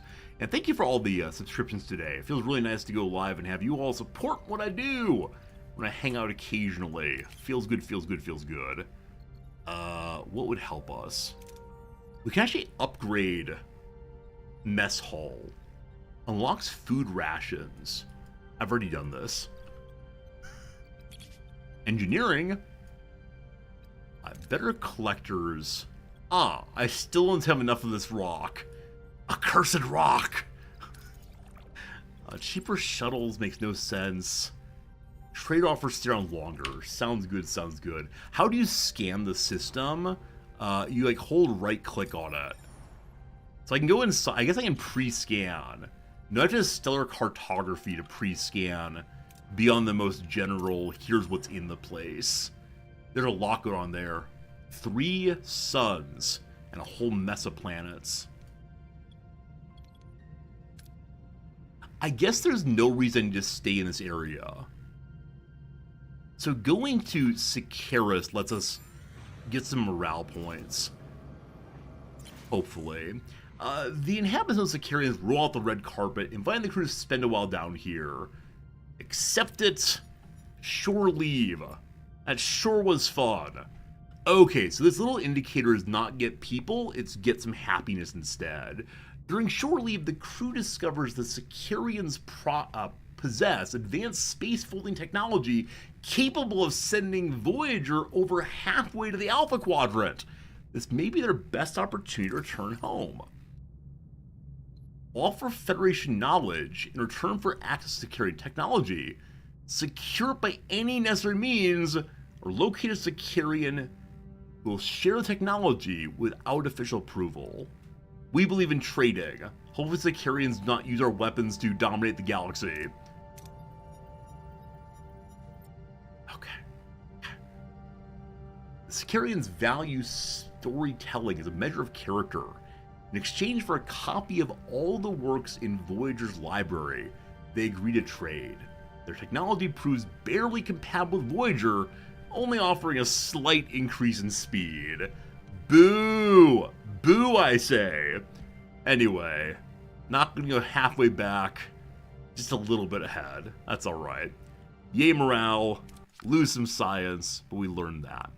Okay, like I said, no reason to hang out here, I don't believe. So, I'm guessing this one is like the let's finish the system, jump to a new sector.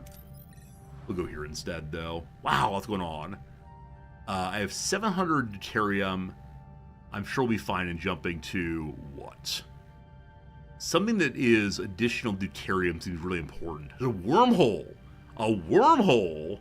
Wow. A Tlaxian Baxial freighter. Class J planets tend to have fuel on them. Okay, we're gonna go to the interstellar cloud, I've decided. Zoom in. Ruined room is done.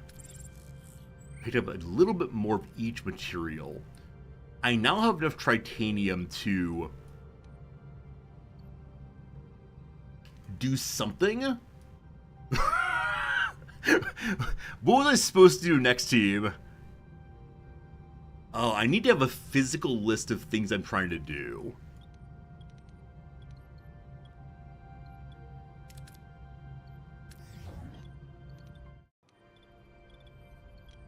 I'm making hydroponics here. We have additional space for a room here. I need to put more people to work, obviously. I don't know what's one wide.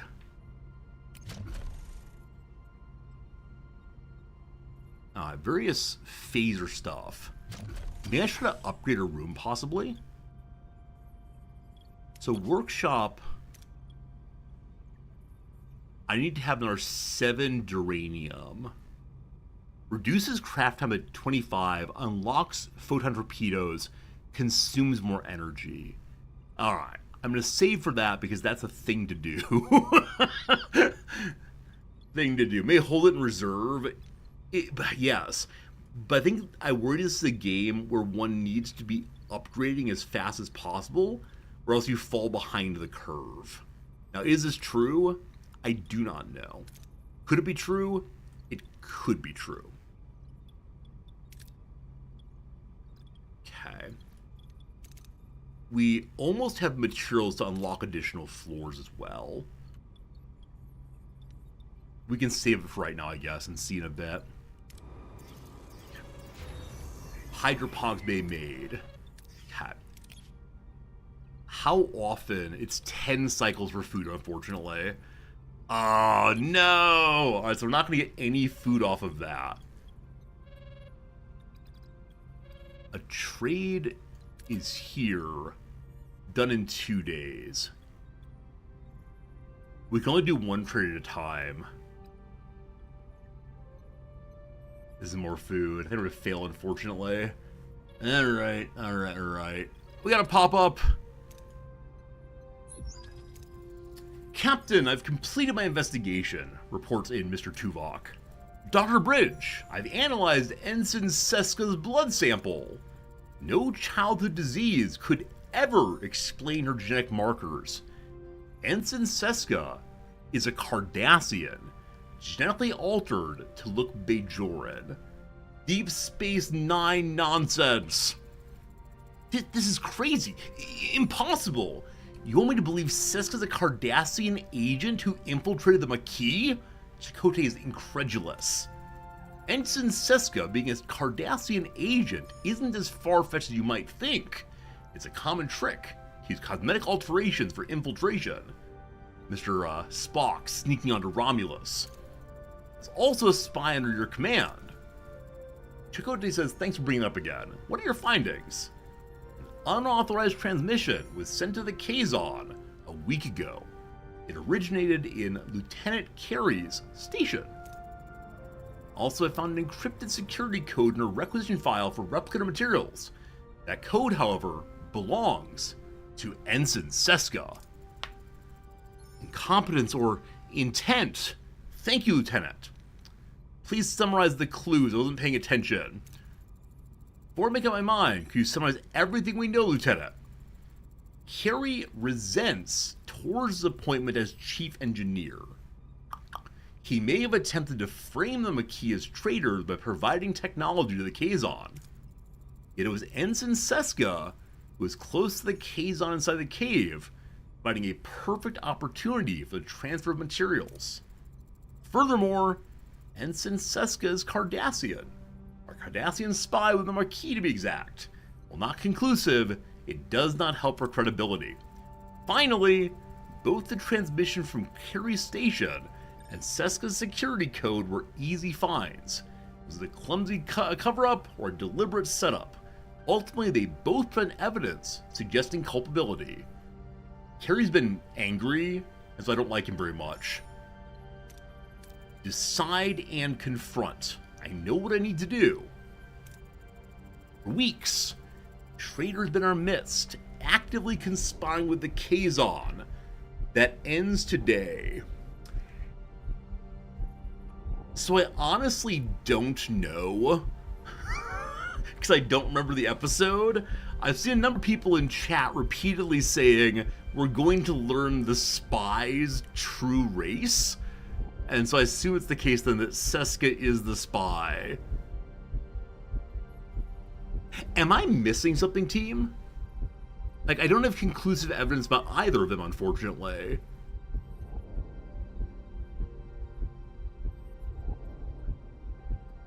Now, I guess the big thing is that Seska was alone with them on the planet. Do I want to know who the traitor is? They're all spies.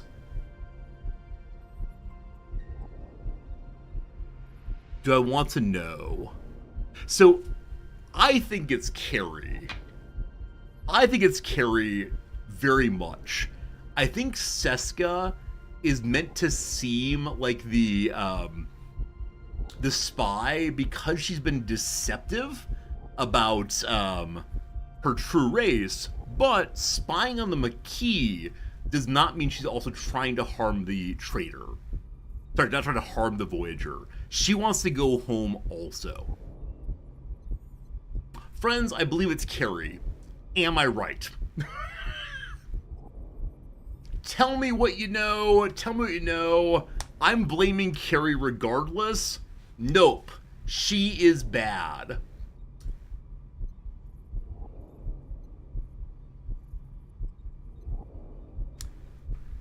Cardassians can't be trusted, you filthy racist. Yeah, it's an actual question. It's an actual question. So it is Seska. Oh, I've been deceived. It is Seska. Here's a Starfleet officer. That's fine. Starfleet officers do bad things. He's been mean to me and yelling.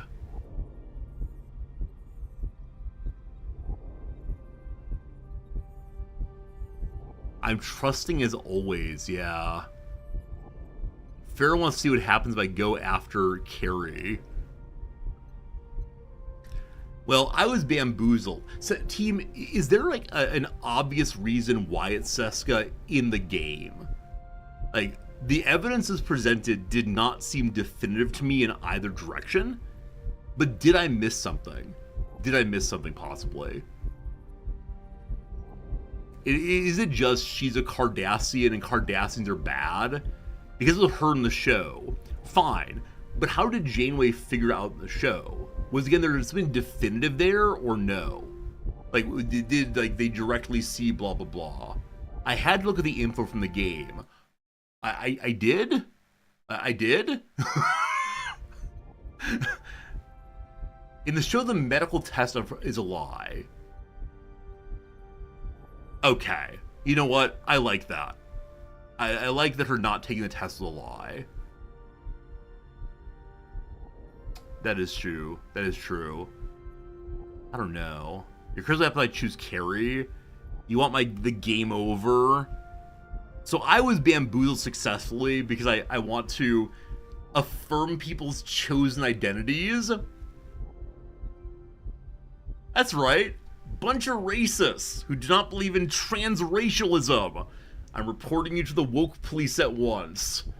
You can tell me what happens when you choose Carrie. Alright, so just this. If I choose Carrie, is it game over? Shen, thank you. That's exactly what I need to know. Carrie is a traitor. Lieutenant Carrie, you're charged with treason. By transferring Federation technology to the Kazon, you violated the Prime Directive. Me? A traitor? Why would I out myself with the Kazon? This is exactly what Seska wants. You're falling right into her trap. My decision stands. Security will escort you to the brig. You're making a mistake. You'll see. You'll all see. Captain Mage Kula is hailing us. On three. Mage, Lieutenant Carey has been detained for his treason.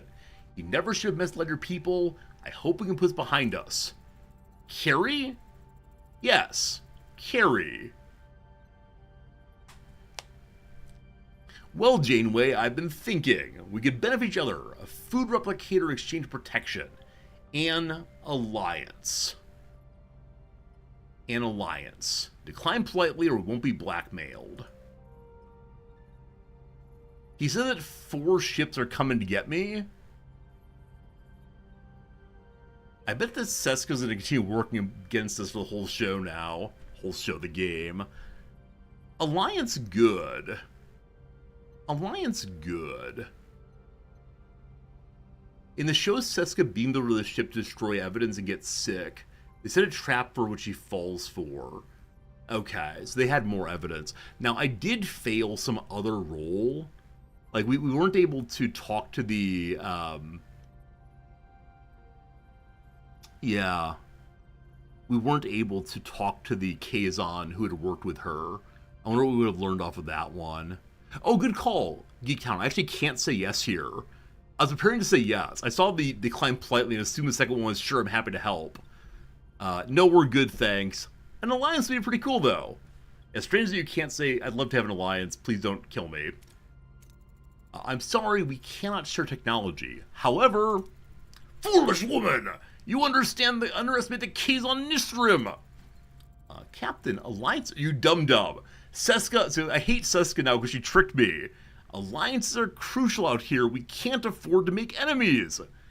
Reminder of the values or shut her down. I'll remind her of her duty. Maybe we'll reform the traitor after all. You know the Prime Directive, Seska. We must not compromise our principles. You foolish, foolish, foolish Maquis. Ha! Principles. Oh, please! Look where they got Carrie. He really made a convenient scapegoat. Is she like James Bond villain evil? You fell for my trap. You fell for my trap card. Is that really what she's gonna do? She's not even gonna be like sneaky, sneaky? Your leadership has flawed your judgment, Janeway. I'll do what's necessary. Computer, command XJL. With a triumphant smile, Seska activates her transporter. Revealing her treachery, she escapes the bridge. Janeway and the crew are left in shock. Why did Tuvok not shoot her? Why did Tuvok not say, "Oh, interesting speech"? Pew! Pew! Pew! Pew! Pew! Pew! Pew! Alright, so Traitor gives a speech and then goes away. Can we apologize to Mr. Carey? Can we invite Mr. Carey back to the bridge and say oopsie doopsie? She's getting away! Override transport in progress or identify the destination of the same. I bet the game's that you can't override it, ha ha ha. Even though you're the captain, she's tricky. So where is she going? What's the destination of Seska's transport? Call his vessel. It's getting ready to go to warp. Let him go away or get ready to fight to stop Seska. I feel like I should stop her. But with that said, picking a fight seems like a bad idea. Because they did say there are 4 other ships coming here. And I don't know our relative strength. Especially with so many ships against the whole flotilla, we'll call it. But she has information about our ship that could be problematic. This is why I can't be a starship captain. I want to find the pause button and talk through all available options. Well, we gotta stop her. If we blow up, we blow up. We'll have a good time. Battle stations! Even with superior technology, we're massively outnumbered, Captain. Tuvok, the voice of reason. I've only had the tutorial fight so far, so I suspect this might not go well. Nonetheless, I've made my decision. If we go down, we'll save scum. Fight! I'm not letting Seska escape, and I like a challenge. Time for some Kobayashi Maru action. I mean, we're not in the worst shape. I thought it was possible to change where my characters are before battle. I'm not seeing that, though. Like, there's a shield generator guy I wanted to move over. Okay. Okay. So, previously I stacked damage. I had Kim drop the enemy shields. Tuvok do some damage. Neelix reset and go again. Yeah, Pharaoh, someone said I can move characters before the, before battle. That person was incorrect, unfortunately. Instant shield recharge. So this is more defensive. And Neelix becomes awkward if the other characters aren't going to be stacking together when they use their abilities. This is move around quickly and boost weapon damage. Okay, I'm not going to hack the shields, but Chakotay into Tuvok, reset Chakotay the Tuvoks. We'll see how this goes. I don't think I have any photon torpedoes, unfortunately. What are your orders, Captain? I don't know what my orders are. There's a fighter, a scout, and a scout. So probably taking out little buddies first makes sense. Maybe. Maybe. I used all the torpedoes already. Wait, do I have torpedoes? Oh, there are 38 of them.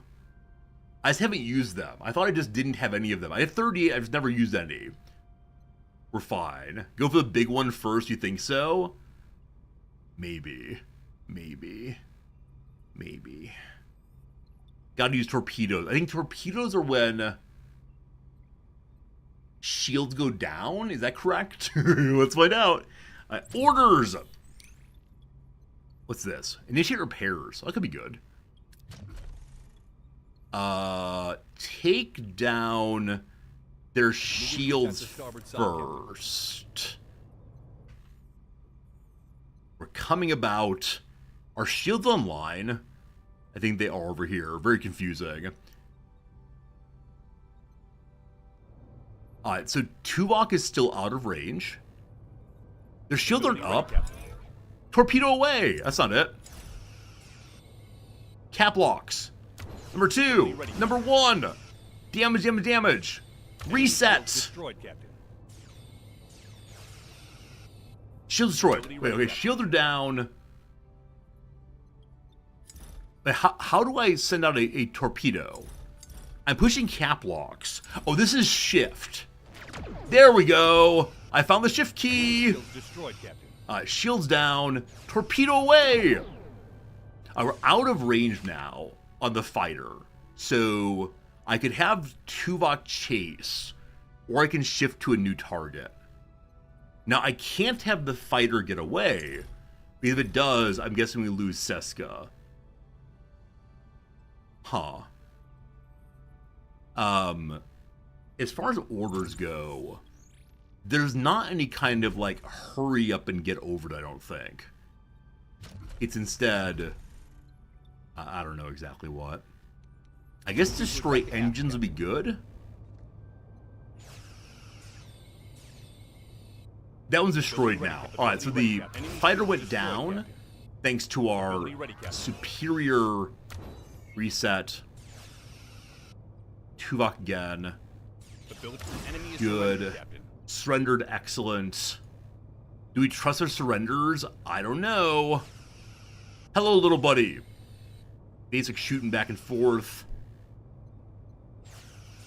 So Chakotay and Tuvok can become off. I wish to target Space E. Target your engines. Can't get away. Sending a photon torpedo out. Pew! Out of range. Gotta get in range. Come on, Tuvok, get in range, please. Oh no, am I too slow? We are getting closer, just very, very slowly. Where's my tractor beam? Give me a tractor beam.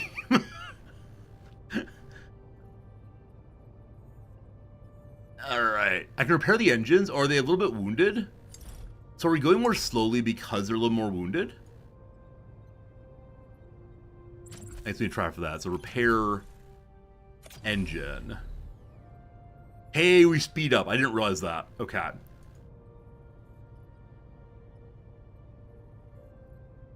Okay, back to attacking their engines. Ability ready, Captain. In range! Alright, very good. Enemy shield Tuvok, let's go! Oh, there we go. Thank you for helping me learn that we slowed down there. A big win for us. We're terribly outnumbered, but that does not matter. Everyone's happy. Lots of materials. We better get that spy. Report! The Kazon Raider's been defeated, but Seska escaped!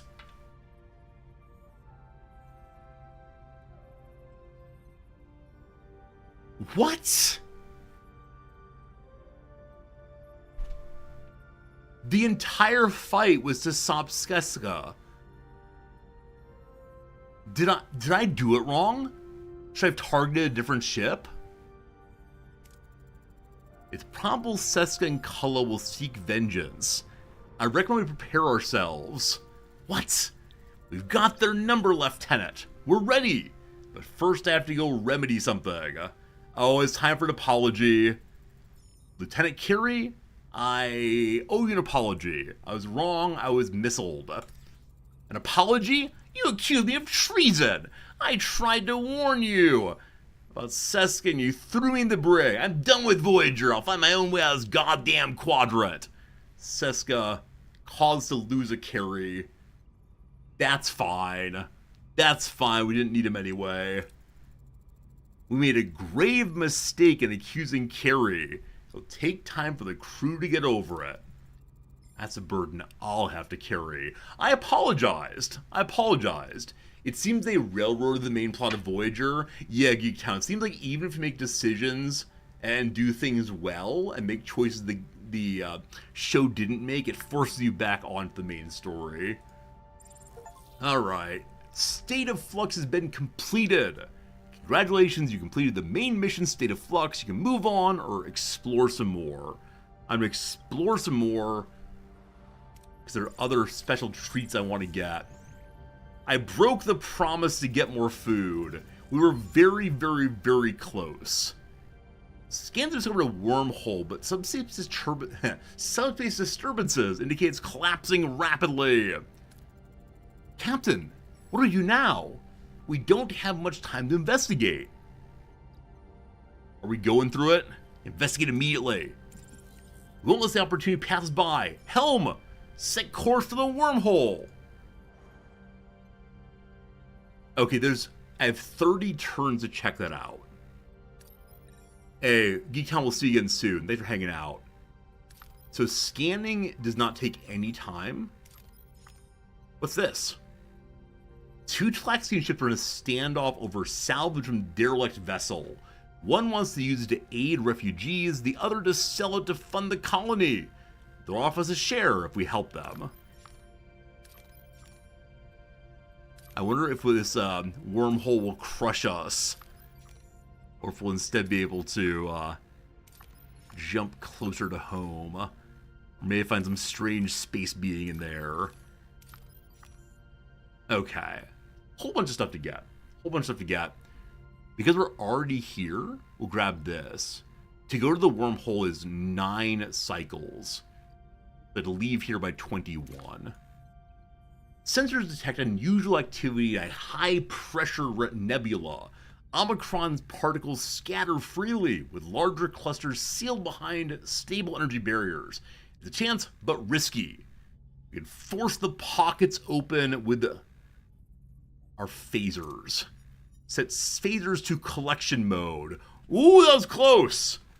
So we had a positive outcome. Wait, this is in the green. The extraction's successful, but breaching the second pocket causes critical damage to the hull. The particles turn hostile and scans confirm they're organic. The nebula's alive and clearly wounded. Oh no! Oh no, if the cloud is conscious, release the particles may be the only way to save it. Remaining here is too risky. Run away, or keep the deuterium and withdraw. Sickbay go! Save the cloud! Whew! Whew! Hull damage critical. Particles were released, sealing the damaged sections. The attacks slow, then cease. As they swirl and pulse, the crew watches in silence. This inspires the Doctor to biobed upgrades. So we can now research the crew tech tree nucleogenic biobed. Biobed, they said. So does this automatically unlock then, or do you have to research it? You still have to research it. He has the idea, but not know how to do it. Got it. Cool, cool. We've learned things.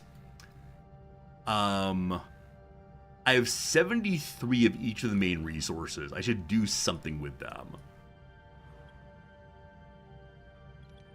But what is something?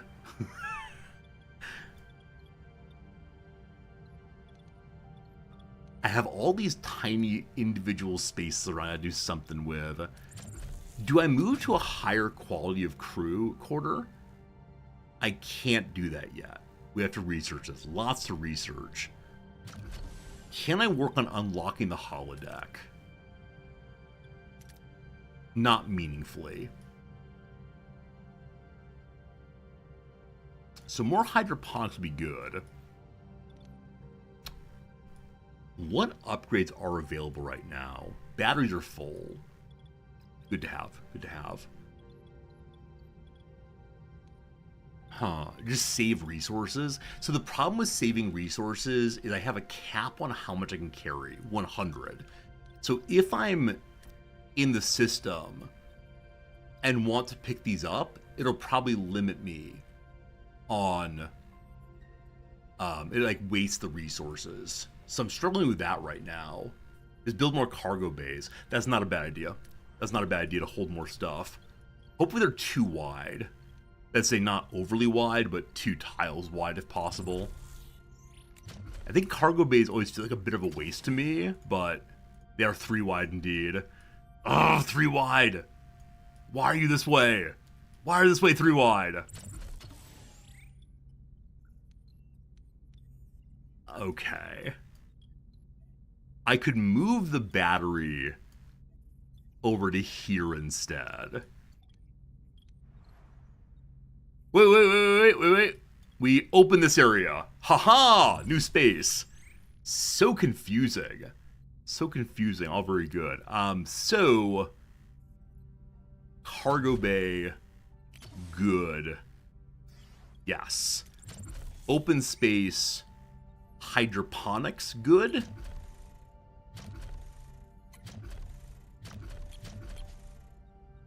Need 7 more of those. Cat. We can open the tiny bits here to get the ruined rooms. We'll go and do that. Excellent. Excellent. Already built hydroponics. I'm building more hydroponics. Because I bring in enough food, I can then feed people consistently. I'm currently negative 32 on food production. Now, there are probably ways to upgrade it eventually. But, yeah, the more food I can produce, the more better things are, I think. Yeah. Upgrade requires a technology also. Alright, so cargo bay will come along a little bit. Between now and then, I may as well go to the Talaxian Baxial Freighter.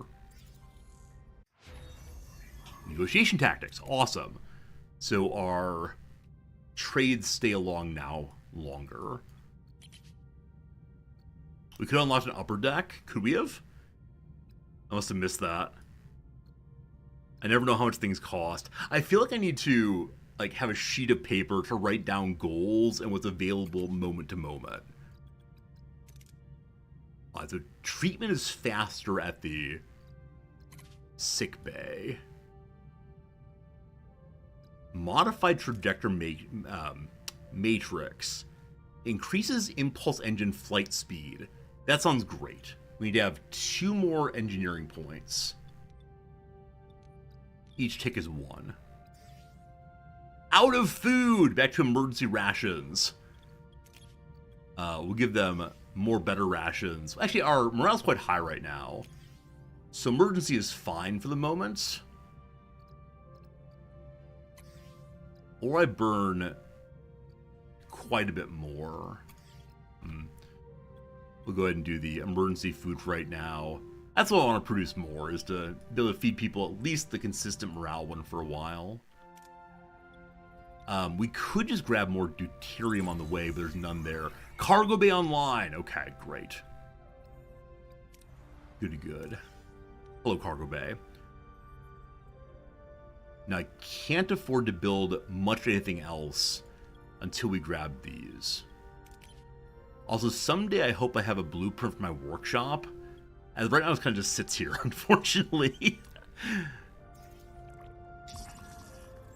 We've spent too much time in this sector. What is wrong with you, video game?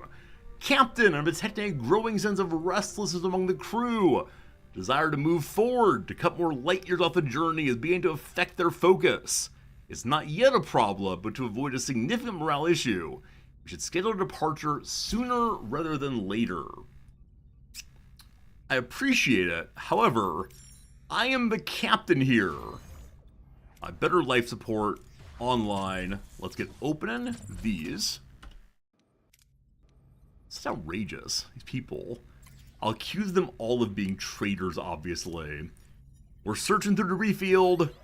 Got some stuff very good. Get the other one. And then the Talaxians. The game seems not to have one want to explore and figure out what's going on. Instead, you just need to keep on moving. Alright. Do I have enough stuff to unlock part of the holodeck? 90 90, 100. Rough. Rough. I will save my resources to get one of these to unlock a ton of space. 100 is needed. There's one here, one here. 21 days remain. Ruined rooms, all repaired. Great. We have 100 full duranium. Wait, do I have to select what the cargo bay holds? Oh, you fool. We want to have more duranium space, obviously. I may have just wasted some duranium. Oh, the video game. So I can now unlock that one. Lots more space, lots more good. Awesome. Okay. We are running out of fuel in a big way now. I'm gonna go ahead and send a shuttle out for a quick little operation here. Always send the shuttle, it always works out, no worries. Running out of fuel would be real bad. 11 cycles, I'm out of fuel. Well, hopefully the backseal freighter has some fuel available. I can lower the amount of energy we're producing. We have battery power. So, for the moment, what happens here? We're consuming 30 per day. We're saving deuterium. That seems good. Maybe. We have more than enough science points to research go faster for same power. Okay. Is there any way to build a replicator that will make me more fuel? Good call. We can turn off life support here because we're not currently using it. Thank you for that. Wait, this floor's unlocked now. Or we turn off save power. It's 11 power. Alright, we'll turn that off right now also. Alright, hopefully the Tlaxians have tasty bits for me. 2 Tlaxian ships are in a standoff over salvage from a derelict vessel. One captain wants to use it to aid Tlaxian refugees. The other wants to sell it to fund the colony. He offers a share of the salvage if we help them. Side refugee guide. Side with money. Or how about a compromise? Half for refugees, half for colony expansion. So big possibilities, but big failure. Big success. Voyager's mediation effort is successful, leading to a peaceful resolution and increased goodwill with Tlaxian people. Everyone's happy. I didn't get any supplies. They said they would give me supplies if I helped.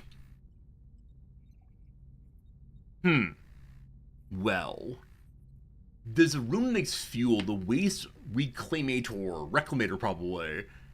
6 fuel over 10 days. Good to know, thank you. If I help one or the other, I got stuff. Oh, here's where I get additional deuterium. It requires 40 of the other stuff, though. 40 of the good stuff. Only 29. Okay. Oh, deuterium, I missed it entirely. It's right here. 3 cycles. Yas! Oh, no power. That's pretty bad. Captain! We have no food! Build another hydroponics bay. Goes replicator rations. Or no, I don't care. No, I don't care. Everyone's so angry. Captain! We stumbled across a massive debris field. Doesn't make sense. Anyone leave it all salvageably resource. Wait, leave all the salvageable resources around. We should investigate. 931 up to 931. Shuttle go. Shuttle, yes. 931. Okay. So power online again. How often did the power go off in actual Star Trek Voyager? Was it regularly the power went off? Also, it seems when power goes off, the battery just dies. That's not great. Okay. What is essential to turn back on? Who is living where? Right. People are living here. Good. Things are happening here also. Good. Maybe I'll turn that on. Here, yes. Here, yes. Here, nothing yet. They had power go down as often as the plot required. Unfortunately, my plot requires with great regularity. Okay, I can feed people nice food again. For a little bit. I want to get my morale back over high if possible. That'd be swell. Okay. We have 17 days remaining to get out of here. This is 12 cycles. And then probably 7 cycles. Not going to happen. 6 cycles. I need to go immediately. Though I wonder if I can grab this on the way. Well, here we go. Head into the wormhole. Don't want to waste any time. Bum, bum. Too much time in this sector. Everyone's very angry. We must resume our journey at the earliest convenience. So there's a way of insisting you can't stay and collect stuff, which is kind of sad. There's a whole other system in this area I'd love to explore. So you gotta make your decisions of where to go, where not to go, and skip some stuff, and that's okay. What happens to the wormhole? Captain, we're approaching a wormhole. On screen. The view screen shows only the vast, star-studded expanse of the Delta Quadrant, but the coordinates indicate Voyager's arrived. Where is it? The wormhole, a supposed ticket home, remains stubbornly invisible. I have a ton of morale. I'm worried about temper cycle. So, Pharaoh, the reason is there's a high morale line. I don't know where exactly that high morale line is, but if you go there, you get some big bonus. I don't know what it is, though. But do a favor and ask out loud that Game Urchin messages you. Hello, Game Urchin. Please message Elicidol.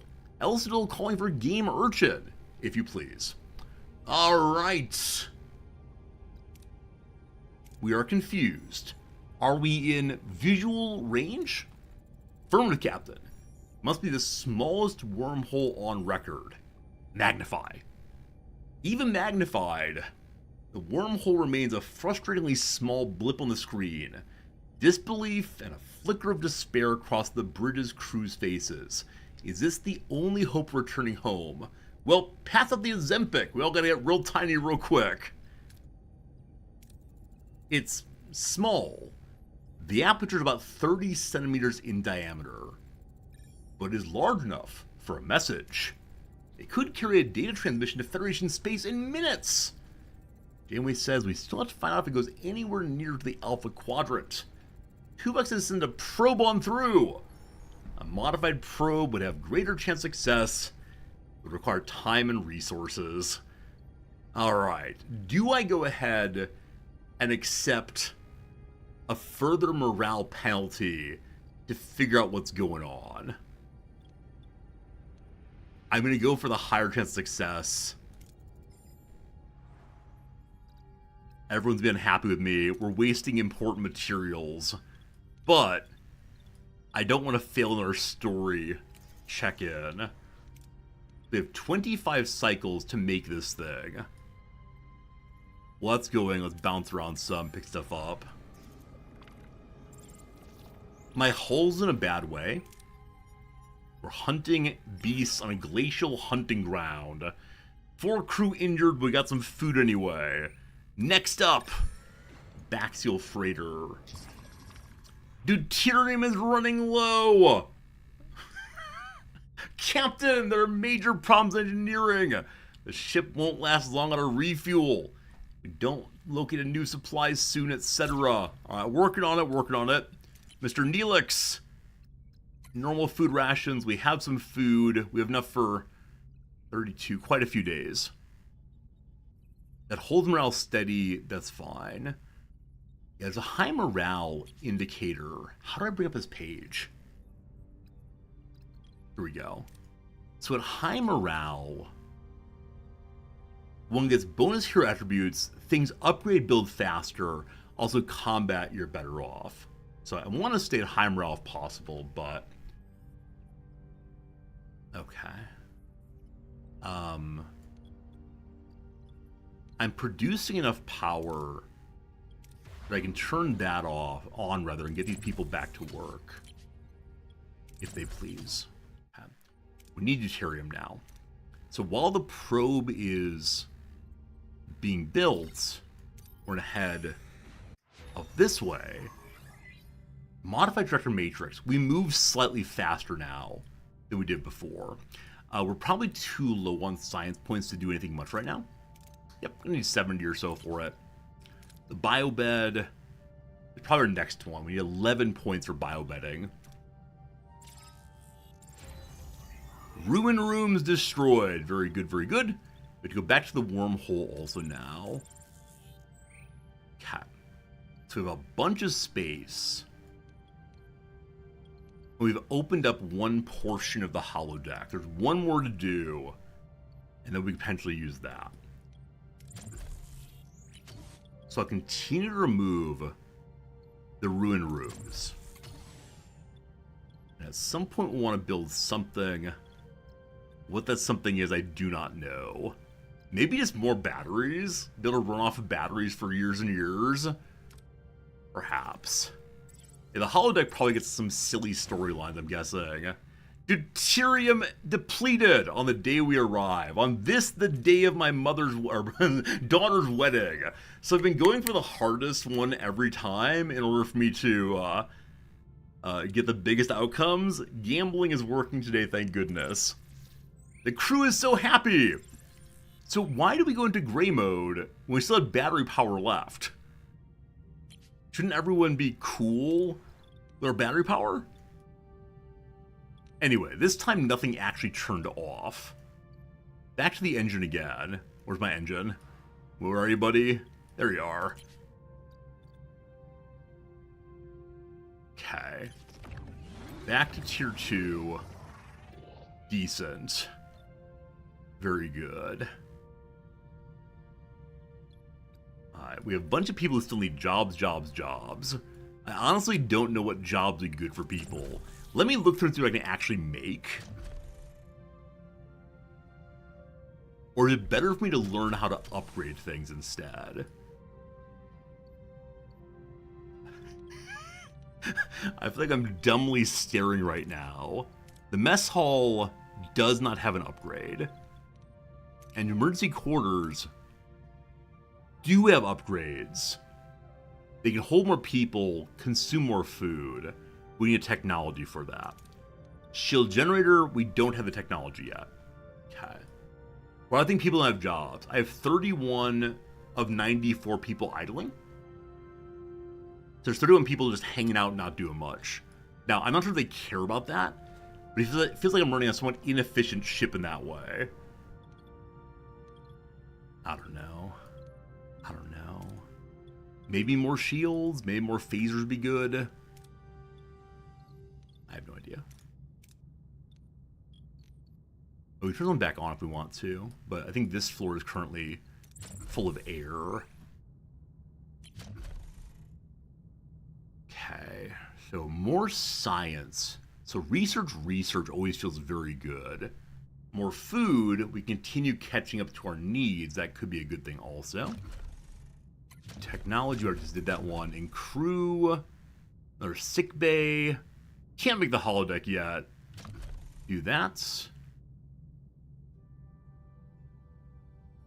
The technology, engineering, another cargo bay, more batteries. So maybe combat would be good. Limited to 4 phaser rooms. I can't make my entire ship into phaser, unfortunately. For that, I'm going to need to have 5 workers. We have that. 35 of the special rocks. Why am I here? I need to continue amassing research, then I can unlock something. Cool. I need the dilithium and the fancy rock. I'm not sure I can get all of them at this point, but we'll see. Ruined room made. Great. Keep at it.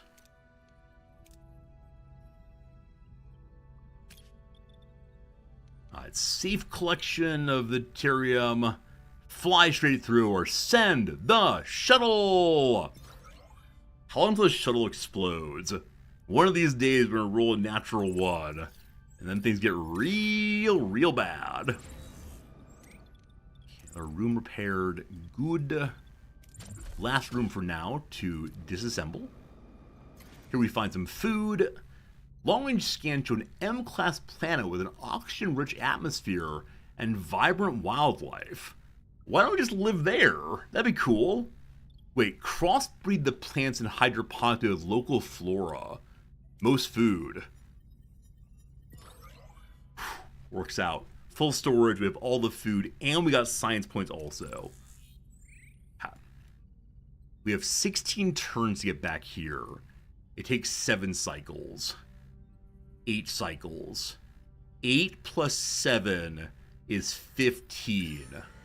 Wait. There's no reason to believe that this distance is the same as that distance. Oh no. Geometry, I failed you. Maybe. Oh. You have to collect the trade offer? I think I just wasted a bunch of food also.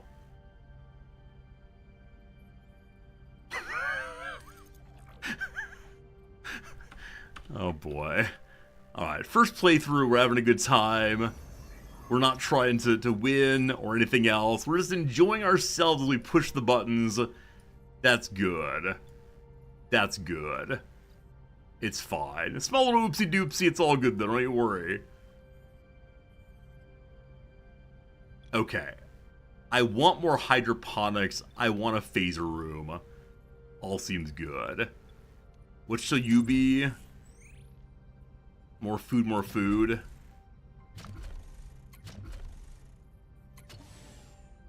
That takes 3 plus 1. The phaser room is what size? 4. Fine. Enjoy being phaser guy. And then, I don't know, maybe below decks we should have all the people living. So over here, may I make a hydroponics room? I may.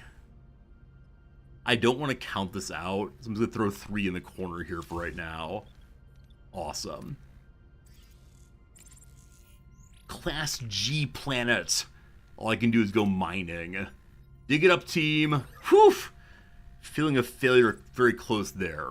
I have 8 cycles. It's 8 cycles away. Thank you, knowledge of triangles. Phaser control room online. Hydroponics bay online. Tensions are rising. The crew is even more anxious. Why can't we leave, they ask. Don't we have things to do, they ask. You're not wrong. You're not wrong. Alright, let's look at our research and see what, if anything, we've unlocked the upgrades on.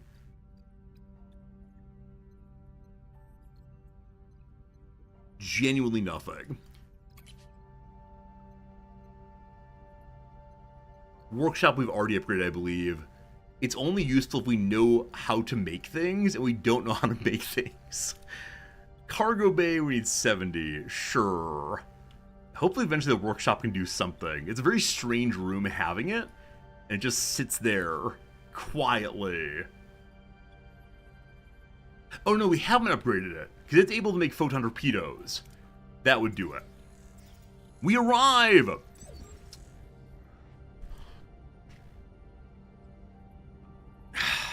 So before I arrived on the day, rather than arriving the day before.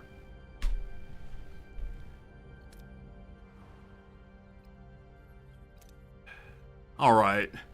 Tomorrow's my day off. That'll be fun.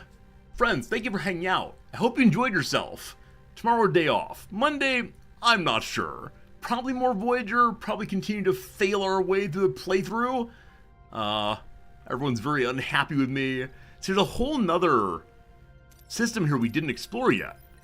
Like, look at it. There's so much to do here. But my crew wants me to go away.